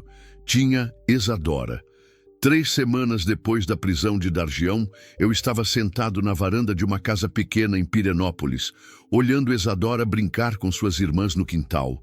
O sol da tarde pintava tudo de dourado e pela primeira vez em muito tempo havia paz no ar. A casa era simples. 2 quartos, sala, cozinha e um quintal com algumas árvores frutíferas. Nada luxuoso, mas era nossa. Comprei com o dinheiro que tinha guardado de anos rodando pela estrada. Não era muito, mas era suficiente para começar uma vida nova. As irmãs de Isadora, Joana e Maria, tinham vindo morar conosco depois que os assistentes sociais concordaram que seria melhor para elas ficarem juntas. Foram dias difíceis de burocracia, documentos, audiências, mas valeu a pena. Ver as 3 juntas de novo, rindo no quintal, era como assistir uma flor renascer depois do inverno. "Toninho!" Isadora gritou do quintal. "Vem cá! A Maria quer que você veja a casinha que ela fez para o cachorro." Sorri. Tínhamos adotado um vira-lata que apareceu na nossa porta 3 dias depois de nos mudarmos. Isadora disse que ele parecia perdido, como a gente estava antes. Batizamos ele de Caminho. Levantei da cadeira e caminhei até onde elas estavam. Maria, a mais nova, de 12 anos, havia construído uma casinha de papelão enfeitada com desenhos coloridos. Joana, de 15, a ajudava a colocar um cobertor velho lá dentro. "Ficou linda, Maria", eu disse, me agachando para examinar a obra de arte. "O Caminho vai adorar. É verdade?" Ela perguntou, com aquele sorriso tímido que ainda estava aprendendo a mostrar. "Claro, é a casinha mais bonita que eu já vi." Isadora se aproximou de mim, passando o braço pela minha cintura. Era um gesto simples, mas que ainda me deixava nervoso. Nas últimas semanas, nossa relação havia evoluído devagar, com cuidado. Dormíamos em quartos separados. Eu no quarto dos fundos, ela dividindo o quarto da frente com as irmãs. Mas havia momentos como esse, pequenos toques, olhares que duravam mais que o necessário, que me faziam sentir que algo estava crescendo entre nós. "Elas estão felizes", ela disse baixinho, só para eu ouvir. "E você, está feliz?" Ela me olhou com aqueles olhos escuros que eu havia aprendido a ler como um livro. Mais feliz do que eu imaginei que fosse possível. Naquele momento, Joana se aproximou de nós. "Toninho, posso te perguntar uma coisa?" "Claro, Joana. Você vai casar com a Isadora?" A pergunta me pegou de surpresa. Isadora ficou vermelha, baixando a cabeça. "Joana!" ela protestou. "O quê?" "É só uma pergunta." Joana disse rindo. Todo mundo pode ver que vocês se gostam. Olhei para Isadora, que ainda estava com o rosto corado. Joana, essas coisas levam tempo, eu disse. Sua irmã passou por muita coisa. A gente está conhecendo um ao outro direito. Mas você gosta dela, né? Gosto, respondi sem hesitar. Gosto muito. Isadora levantou os olhos para mim e havia algo diferente ali, uma intensidade que me fez o coração acelerar. E você, Isadora? Joana insistiu. Gosta dele? Joana, chega, Isadora disse, mas estava sorrindo. Vai brincar com a Maria. Quando ficamos sozinhos, um silêncio estranho pairou entre nós. Era a primeira vez que o assunto havia sido tocado diretamente, mesmo que por uma criança. Desculpa a Joana, Isadora disse. Ela sempre foi curiosa demais. Não precisa pedir desculpa. Ela só falou o que todo mundo já sabia. Todo mundo? Isadora, você acha mesmo que consigo esconder o que sinto por você? Ela me olhou com surpresa. E o que você sente? Respirei fundo. Era uma conversa que eu sabia que teríamos que ter, mas não esperava que fosse naquele momento, no meio do quintal, com suas irmãs brincando a poucos metros de distância. Sinto que você me salvou tanto quanto eu te salvei, comecei. Sinto que quando você entrou na minha vida, eu voltei a ter um propósito. Sinto que eu te amo. As palavras saíram antes que eu pudesse pensar melhor. Isadora ficou imóvel, me encarando. Toninho, eu sei que você é nova, que tem a vida toda pela frente. Eu sei que eu sou mais velho, que já vivi muita coisa, mas não consigo fingir que não sinto isso. Você acha que eu sou nova demais para saber o que sinto? Não sei. Talvez. A diferença de idade. Toninho. Ela me interrompeu, colocando a mão no meu peito. Quando você parou aquele caminhão para me ajudar, você não viu uma menina. Viu uma pessoa. E quando eu entrei naquele caminhão, eu não confiei num estranho. Confiei no homem que eu sabia que ia proteger minha vida. Isadora, me deixa terminar. Eu não sei se sou nova demais. Eu só sei que você me faz sentir segura, me faz sentir amada, me faz sentir que eu tenho valor. Ela pausou, com os olhos brilhando. E eu te amo também. Não sei quem se aproximou primeiro. De repente, estávamos nos beijando ali no meio do quintal, com o sol da tarde dourado nos envolvendo. Era um beijo suave, cheio de promessas, cheio de futuro. Quando nos separamos, ouvimos palmas. Joana e Maria estavam aplaudindo, rindo. Finalmente, Joana gritou. Agora vão casar mesmo. Isadora escondeu o rosto no meu peito envergonhada. Eu ri, passando a mão pelos cabelos dela. Acho que não tem mais como esconder, eu disse. Não quero mais esconder, ela murmurou. Naquela noite, depois que as meninas foram dormir, Isadora e eu ficamos conversando na varanda. Era uma daquelas noites do interior, com o céu cheio de estrelas e o som distante dos grilos. Toninho, posso te fazer uma pergunta séria? Claro! Você sente falta da estrada? A pergunta me pegou desprevenido. Olhei para o caminhão estacionado do lado da casa. Estava parado há 2 semanas. Desde que nos mudamos para Pirenópolis, eu não tinha pego uma viagem sequer. Às vezes, admiti. Por quê? Porque eu não quero que você se sinta preso. Você passou a vida toda na estrada. Não quero que você desista disso por minha causa. Isadora, eu escolhi ficar. Ninguém me obrigou. Eu sei. Mas e se a gente viajasse juntos? Às vezes? Como assim? Você podia pegar algumas viagens mais curtas. E eu ia junto. A gente podia deixar as meninas com a Dona Rosa. Ela indicou a casa da vizinha, uma senhora bondosa que havia se afeiçoado às 3 irmãs. Por alguns dias, 1 semana no máximo. A ideia me intrigou. Imaginar Isadora ao meu lado na cabine do caminhão, vendo o Brasil através da janela, conhecendo as estradas que eu conhecia. Você tem certeza? Tenho. Quero conhecer o seu mundo, Toninho. Quero entender por que você ama tanto a estrada. E se você não gostar? Aí a gente volta para casa. Simples assim. Olhei para ela, iluminada pela luz fraca da varanda. Havia determinação em seus olhos, mas também curiosidade. Isadora sempre foi corajosa, desde o dia que correu pela estrada pedindo socorro. Tá bom, eu disse. Semana que vem tem uma carga de Goiânia para Brasília. 3 dias no máximo. Se você quiser, eu quero. Uma semana depois, estávamos na estrada de novo. Isadora no banco do carona, olhando pela janela com fascínio. Era sua primeira viagem longa, a primeira vez que saía da região onde havia nascido. Meu Deus, Toninho, ela disse quando passamos por uma plantação imensa de soja. O mundo é muito grande. É só o começo, eu respondi sorrindo. A viagem para Brasília foi uma revelação. Isadora fazia 1000 perguntas sobre tudo. Como funcionava o caminhão, que cidades estávamos passando, como eu havia aprendido todas aquelas rotas. Tinha a curiosidade de uma criança e a inteligência de alguém que queria entender o mundo. À noite, paramos num posto na beira da estrada. Era um daqueles lugares que eu conhecia bem. Comida simples, camas limpas, o movimento constante de caminhoneiros que paravam para descansar. É sempre assim? Isadora perguntou quando entramos no restaurante. Como assim? Esse sentimento de liberdade, de poder ir para qualquer lugar. Essa é a magia da estrada. Jantamos num canto do restaurante conversando baixo. Isadora queria saber tudo sobre minha vida antes de conhecê-la.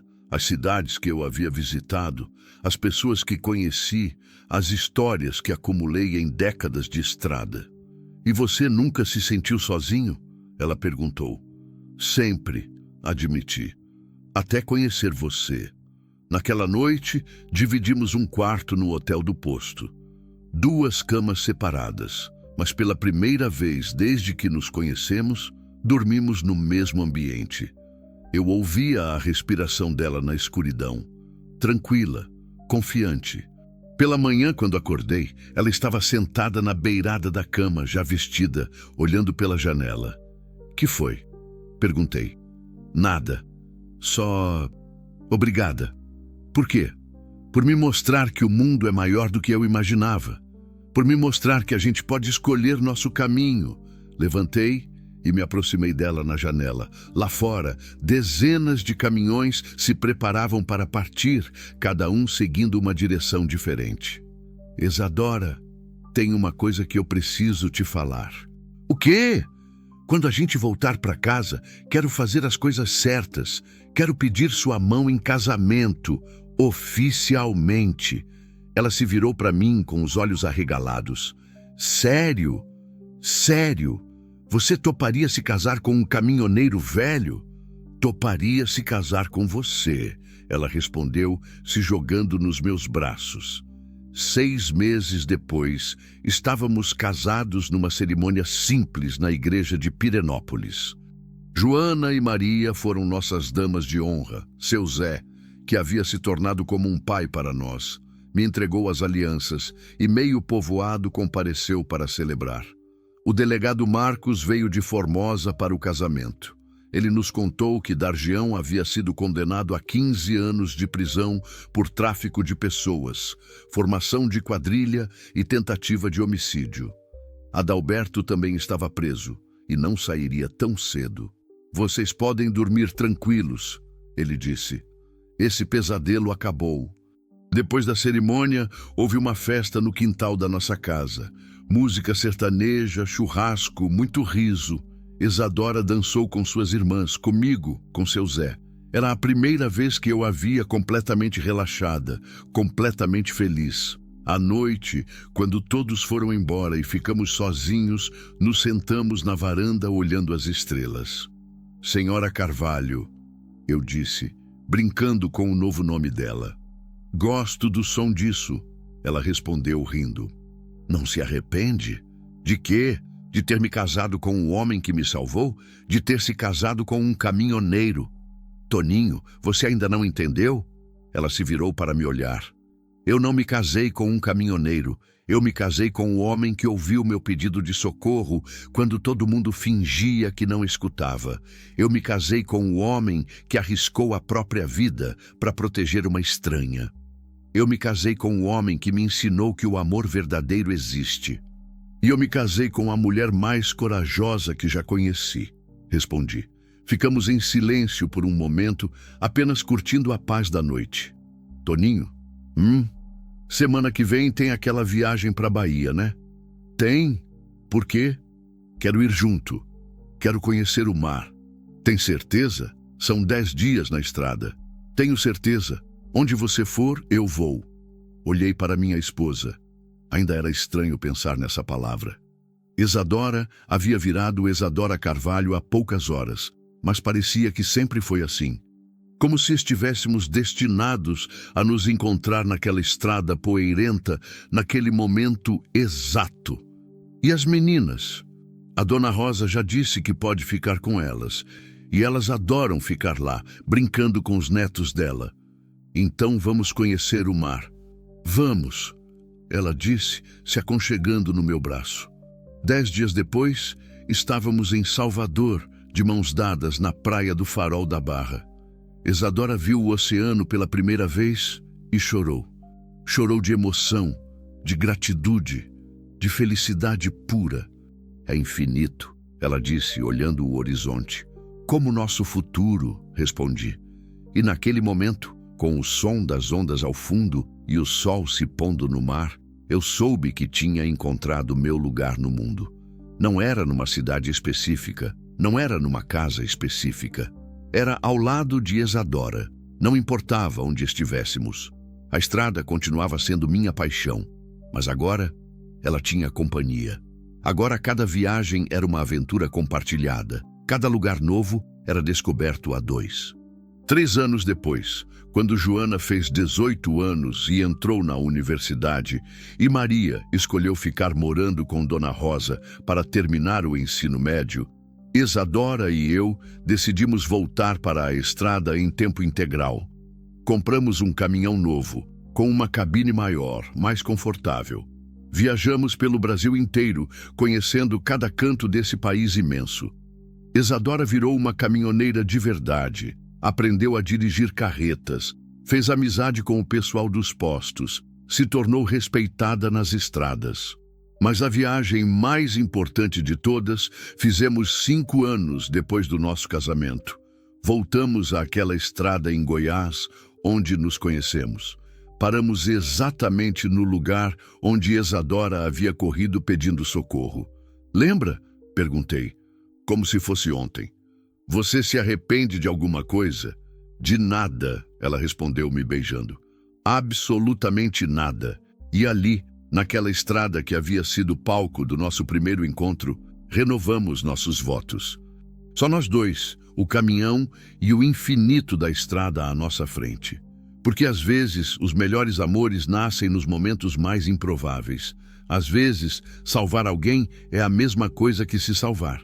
E às vezes, a vida inteira pode mudar com o som de um motor na estrada certa, na hora certa. Hoje, 7 anos depois daquele dia, ainda estamos juntos. Ainda viajamos pelas estradas do Brasil. Ainda nos amamos como no primeiro dia. E sempre que passamos por uma pessoa na beira da estrada, sempre que vemos alguém precisando de ajuda, paramos. Porque a gente sabe que no asfalto deste país imenso, milagres acontecem todos os dias. Basta estar disposto a parar e escutar o pedido de socorro de quem precisa. Basta ter coragem de mudar uma vida, ou deixar que ela mude a sua. 10 anos depois daquele dia na estrada de Goiás, eu estava dirigindo pela BR-040, voltando de uma entrega em Juiz de Fora. Isadora dormia no banco do carona, com a mão apoiada na barriga que começava a arredondar. Nossa primeira filha estava chegando em 4 meses. Aos 26 anos, ela havia se tornado uma mulher linda, forte, respeitada em todos os postos e cidades por onde passávamos. O rádio chiava baixinho uma música sertaneja quando meu celular tocou. Era um número desconhecido, mas algo me fez atender. Alô? Senhor Antônio Carvalho. Sou eu. Quem fala?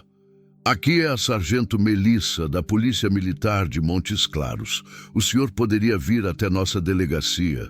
Temos uma situação que achamos que o senhor gostaria de saber. Meu coração acelerou. Sempre que a polícia ligava, minha mente voltava automaticamente para os dias de fuga, para Dargião, para o medo. Que tipo de situação? É sobre uma menina que mencionou seu nome. Disse que o senhor já ajudou ela uma vez, há muitos anos. Franzi a testa. Não fazia ideia de quem poderia ser. Sargento, posso perguntar o nome dela? Joyce. Joyce Santos. Santos. O mesmo sobrenome de Isadora. Mas não conseguia me lembrar de nenhuma Joyce. Olha, sargento, eu não me lembro, mas se ela disse que eu ajudei, deve ter algum motivo. Onde vocês estão? Delegacia Central de Montes Claros. A menina está numa situação complicada. Fugiu de casa, está grávida, e quando perguntamos se tinha alguém para quem ligar, ela só disse: procurem o Toninho da Estrada, ele ajuda quem precisa. Senti um arrepio na espinha. Olhei para a Isadora, que havia acordado e me observava com curiosidade. A gente chega aí em 2 horas, eu disse. Desliguei e contei para a Isadora sobre a ligação. Ela ficou pensativa por um momento. Santos. Toninho, você acha que pode ser parente minha? Alguma prima? Prima distante? Pode ser. Ou pode ser coincidência. Ou pode ser alguém que ouviu nossa história e resolveu usar meu sobrenome. Ela disse, sempre prática. De qualquer forma, se ela precisa de ajuda, a gente ajuda. Completei. Era assim que funcionava conosco. Nos últimos 10 anos, havíamos parado incontáveis vezes para ajudar pessoas na estrada. Virou quase uma missão. Sempre que víamos alguém em dificuldade, carro quebrado, pessoa perdida, situação estranha, parávamos. Era como se aquele primeiro encontro tivesse criado um propósito maior nas nossas vidas. A delegacia de Montes Claros estava movimentada quando chegamos. A sargento Melissa era uma mulher de uns 40 anos, cabelo preso, olhar firme, mas gentil. Ela nos recebeu com uma expressão de alívio. Que bom que vieram. A menina está muito assustada, mas quando soube que vocês vinham, se acalmou um pouco. Onde ela está? Na sala de espera. Mas antes de conhecer ela, preciso contar a situação. Nos sentamos numa sala pequena, com aquele cheiro típico de delegacia, café velho e ansiedade. Joyce tem 17 anos. Apareceu aqui ontem à noite pedindo proteção. Diz que o pai estava tentando vender ela para um homem mais velho, para quitar dívidas de jogo. Isadora apertou minha mão. A história era dolorosamente familiar. Ela está grávida de 5 meses. E quando perguntamos se tinha família, amigos, alguém que pudesse ajudar, ela disse que não. Mas aí mencionou vocês. Sargento, a gente nunca conheceu essa menina, eu disse. Eu imaginei, mas ela conhece vocês. Sabe detalhes da história de vocês que só quem viveu de perto saberia. Isadora e eu nos entreolhamos. Nossa história havia se espalhado pelo interior ao longo dos anos. Virou quase uma lenda entre caminhoneiros e pessoas que frequentavam a estrada. O caminhoneiro que salvou a menina, contavam nos postos. A gente pode falar com ela? Isadora perguntou. Claro, mas vou avisar. Ela está bem abalada. A sargento nos levou até uma sala pequena nos fundos da delegacia. Sentada numa cadeira de plástico, com um copo de água nas mãos, estava uma menina que parecia ainda mais nova que os 17 anos. Cabelos castanhos, desarrumados, roupas simples, olhos vermelhos de chorar, e uma barriga que já se mostrava sob a blusa larga. Quando nos viu, ela se levantou imediatamente. Senhor Toninho? Senhora Isadora? Somos nós, Isadora disse, se aproximando devagar. Como você nos conhece, querida? Minha mãe contava a história de vocês antes de morrer. Dizia que se um dia eu precisasse de ajuda de verdade, era para procurar o Toninho da Estrada, que ele salvou uma menina que também se chamava Santos. Isadora se aproximou mais, olhando a menina com atenção. Como sua mãe se chamava? Conceição. Conceição Santos. Isadora ficou pálida. Lentamente se sentou numa cadeira. Meu Deus, Conceição, prima da minha mãe. Ela morava em Januária, tinha uma filha. Joyce, a menina completou. Sou eu. Você é minha prima, Isadora disse com a voz embargada. Você é família. Joyce começou a chorar de novo, mas dessa vez eram lágrimas de alívio. Eu não sabia se vocês iam lembrar. Faz tanto tempo. Isadora se levantou e abraçou a menina. Eu senti aquela sensação familiar. Destino, propósito, a vida colocando pessoas no nosso caminho exatamente quando elas precisavam. Conta pra gente o que aconteceu, eu disse, me sentando numa cadeira ao lado delas. A história de Joyce era terrivelmente parecida com a de Isadora. Pai viúvo, viciado em jogo, acumulando dívidas. Um homem mais velho interessado numa menina jovem. A diferença era que Joyce estava grávida. O filho era do namorado que havia fugido quando soube da gravidez. Meu pai disse que o homem ia cuidar de mim e do bebê, mas eu vi nos olhos dele o que ele realmente queria. Joyce falava baixinho, tremendo. Aí eu lembrei das histórias da minha mãe, sobre como a prima Isadora foi salva por um caminhoneiro que não conhecia ela de nada. E você fugiu, Isadora disse. Fugi. Peguei um ônibus para cá, porque lembrava que minha mãe falava que vocês moravam em Goiás. Pensei que alguém ia saber de vocês. Como você chegou até a delegacia? Um caminhoneiro me trouxe. Eu estava na rodoviária, chorando, sem saber o que fazer. Ele perguntou se eu estava bem e eu contei que estava procurando o Toninho da estrada. Ele disse, menina, todo mundo conhece essa história, vou te levar na polícia, eles vão saber como achar eles. Sorri. A comunidade de caminhoneiros era assim. Todos se ajudavam, todos conheciam as histórias uns dos outros. Joyce, eu disse, o que você quer fazer agora? Não sei. Não posso voltar para casa e não tenho lugar nenhum para ir. Olhei para Isadora. Ela estava com aquela expressão que eu conhecia bem. Já havia tomado uma decisão. Vem com a gente, ela disse. Como? Vem morar com a gente. Até o bebê nascer, até você se organizar. Nossa casa é pequena, mas tem espaço. Mas vocês nem me conhecem direito. Joyce, há 10 anos, eu estava exatamente na sua situação, Isadora disse, segurando as mãos da menina. E um desconhecido parou um caminhão na estrada para me salvar.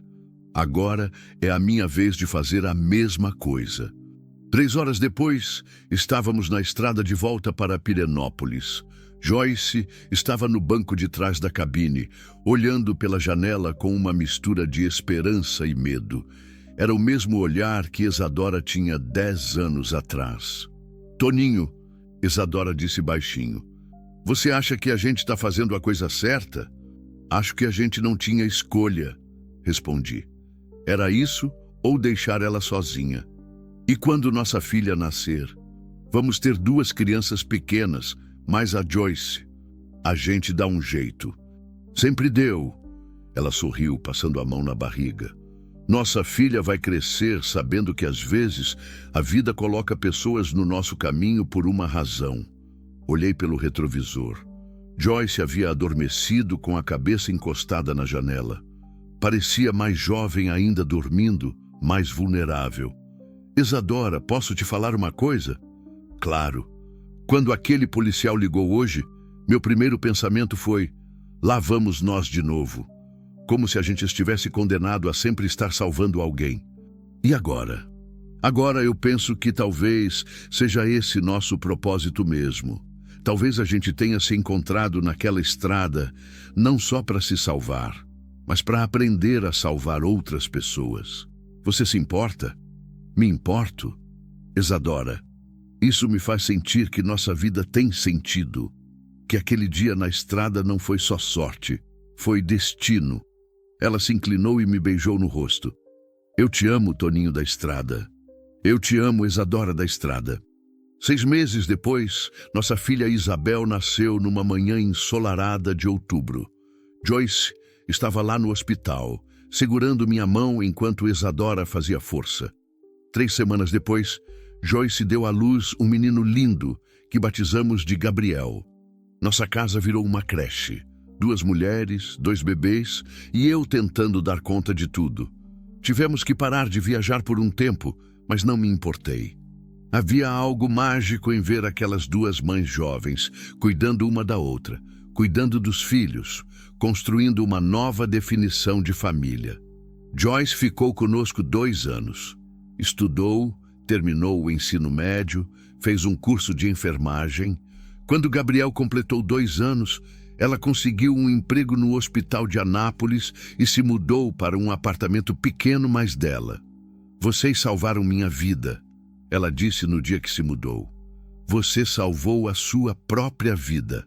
Isadora respondeu. A gente só deu uma ajuda. Sempre vou ser grata e sempre vai ser família. Hoje, 15 anos depois do nosso primeiro encontro, estamos de volta à estrada com Isabel. Ela tem 5 anos agora e é a caminhoneirinha mais esperta que eu já vi. Sabe o nome de todas as cidades que passamos, conhece os melhores postos, faz amizade com todo mundo. Joyce se casou no ano passado com um enfermeiro que trabalha com ela. Gabriel tem 7 anos e nos chama de vô Toninho e vó Isadora. Passam as férias conosco, viajando pelo Brasil. As irmãs de Isadora também seguiram seus caminhos. Joana se formou em pedagogia e dá aula numa escola em Goiânia. Maria virou veterinária e trabalha numa fazenda no interior de Minas.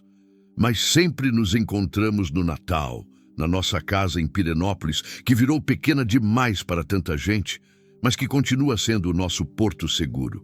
Na semana passada, estávamos voltando de uma entrega em Florianópolis, quando vimos uma mulher na beira da estrada, com 2 crianças pequenas, fazendo sinal para os carros. Era uma cena familiar demais. Para, papai, Isabel disse do banco de trás. Aquela senhora precisa de ajuda. Como você sabe? Porque ela tem a mesma cara que a mamãe tinha nas fotos antigas. Cara de quem está com medo. Parei o caminhão. A mulher se aproximou, hesitante. Por favor, senhor, ela disse. Meu carro quebrou. Preciso chegar no hospital de Pouso Alegre. Minha filha está passando mal. Sobe, eu disse sem hesitar. Enquanto ela subia com as crianças, Isabel sussurrou. Papai, a gente vai salvar ela, né? A gente vai ajudar ela, Isabel. E talvez ela salve a gente também. Como? Nos lembrando por que a gente está aqui. Olhei para Isadora no banco do carona. Ela estava sorrindo com aquele sorriso que eu conhecia há 15 anos. O sorriso de quem sabe que está no lugar certo, na hora certa, fazendo a coisa certa. A estrada se estendia à nossa frente, infinita e cheia de possibilidades. Havia pessoas precisando de ajuda, histórias esperando para serem vividas, vidas esperando para serem salvas. E nós estávamos prontos. Sempre estivemos, sempre estaremos. Porque uma vez que você salva uma vida na estrada, você nunca mais consegue passar direto por alguém que precisa de ajuda. E talvez essa seja a lição mais importante que a vida nos ensina. Que às vezes salvar alguém é a melhor forma de se manter vivo. Que o eco de uma promessa pode durar para sempre. E que no asfalto infinito deste país sempre há espaço para mais um milagre.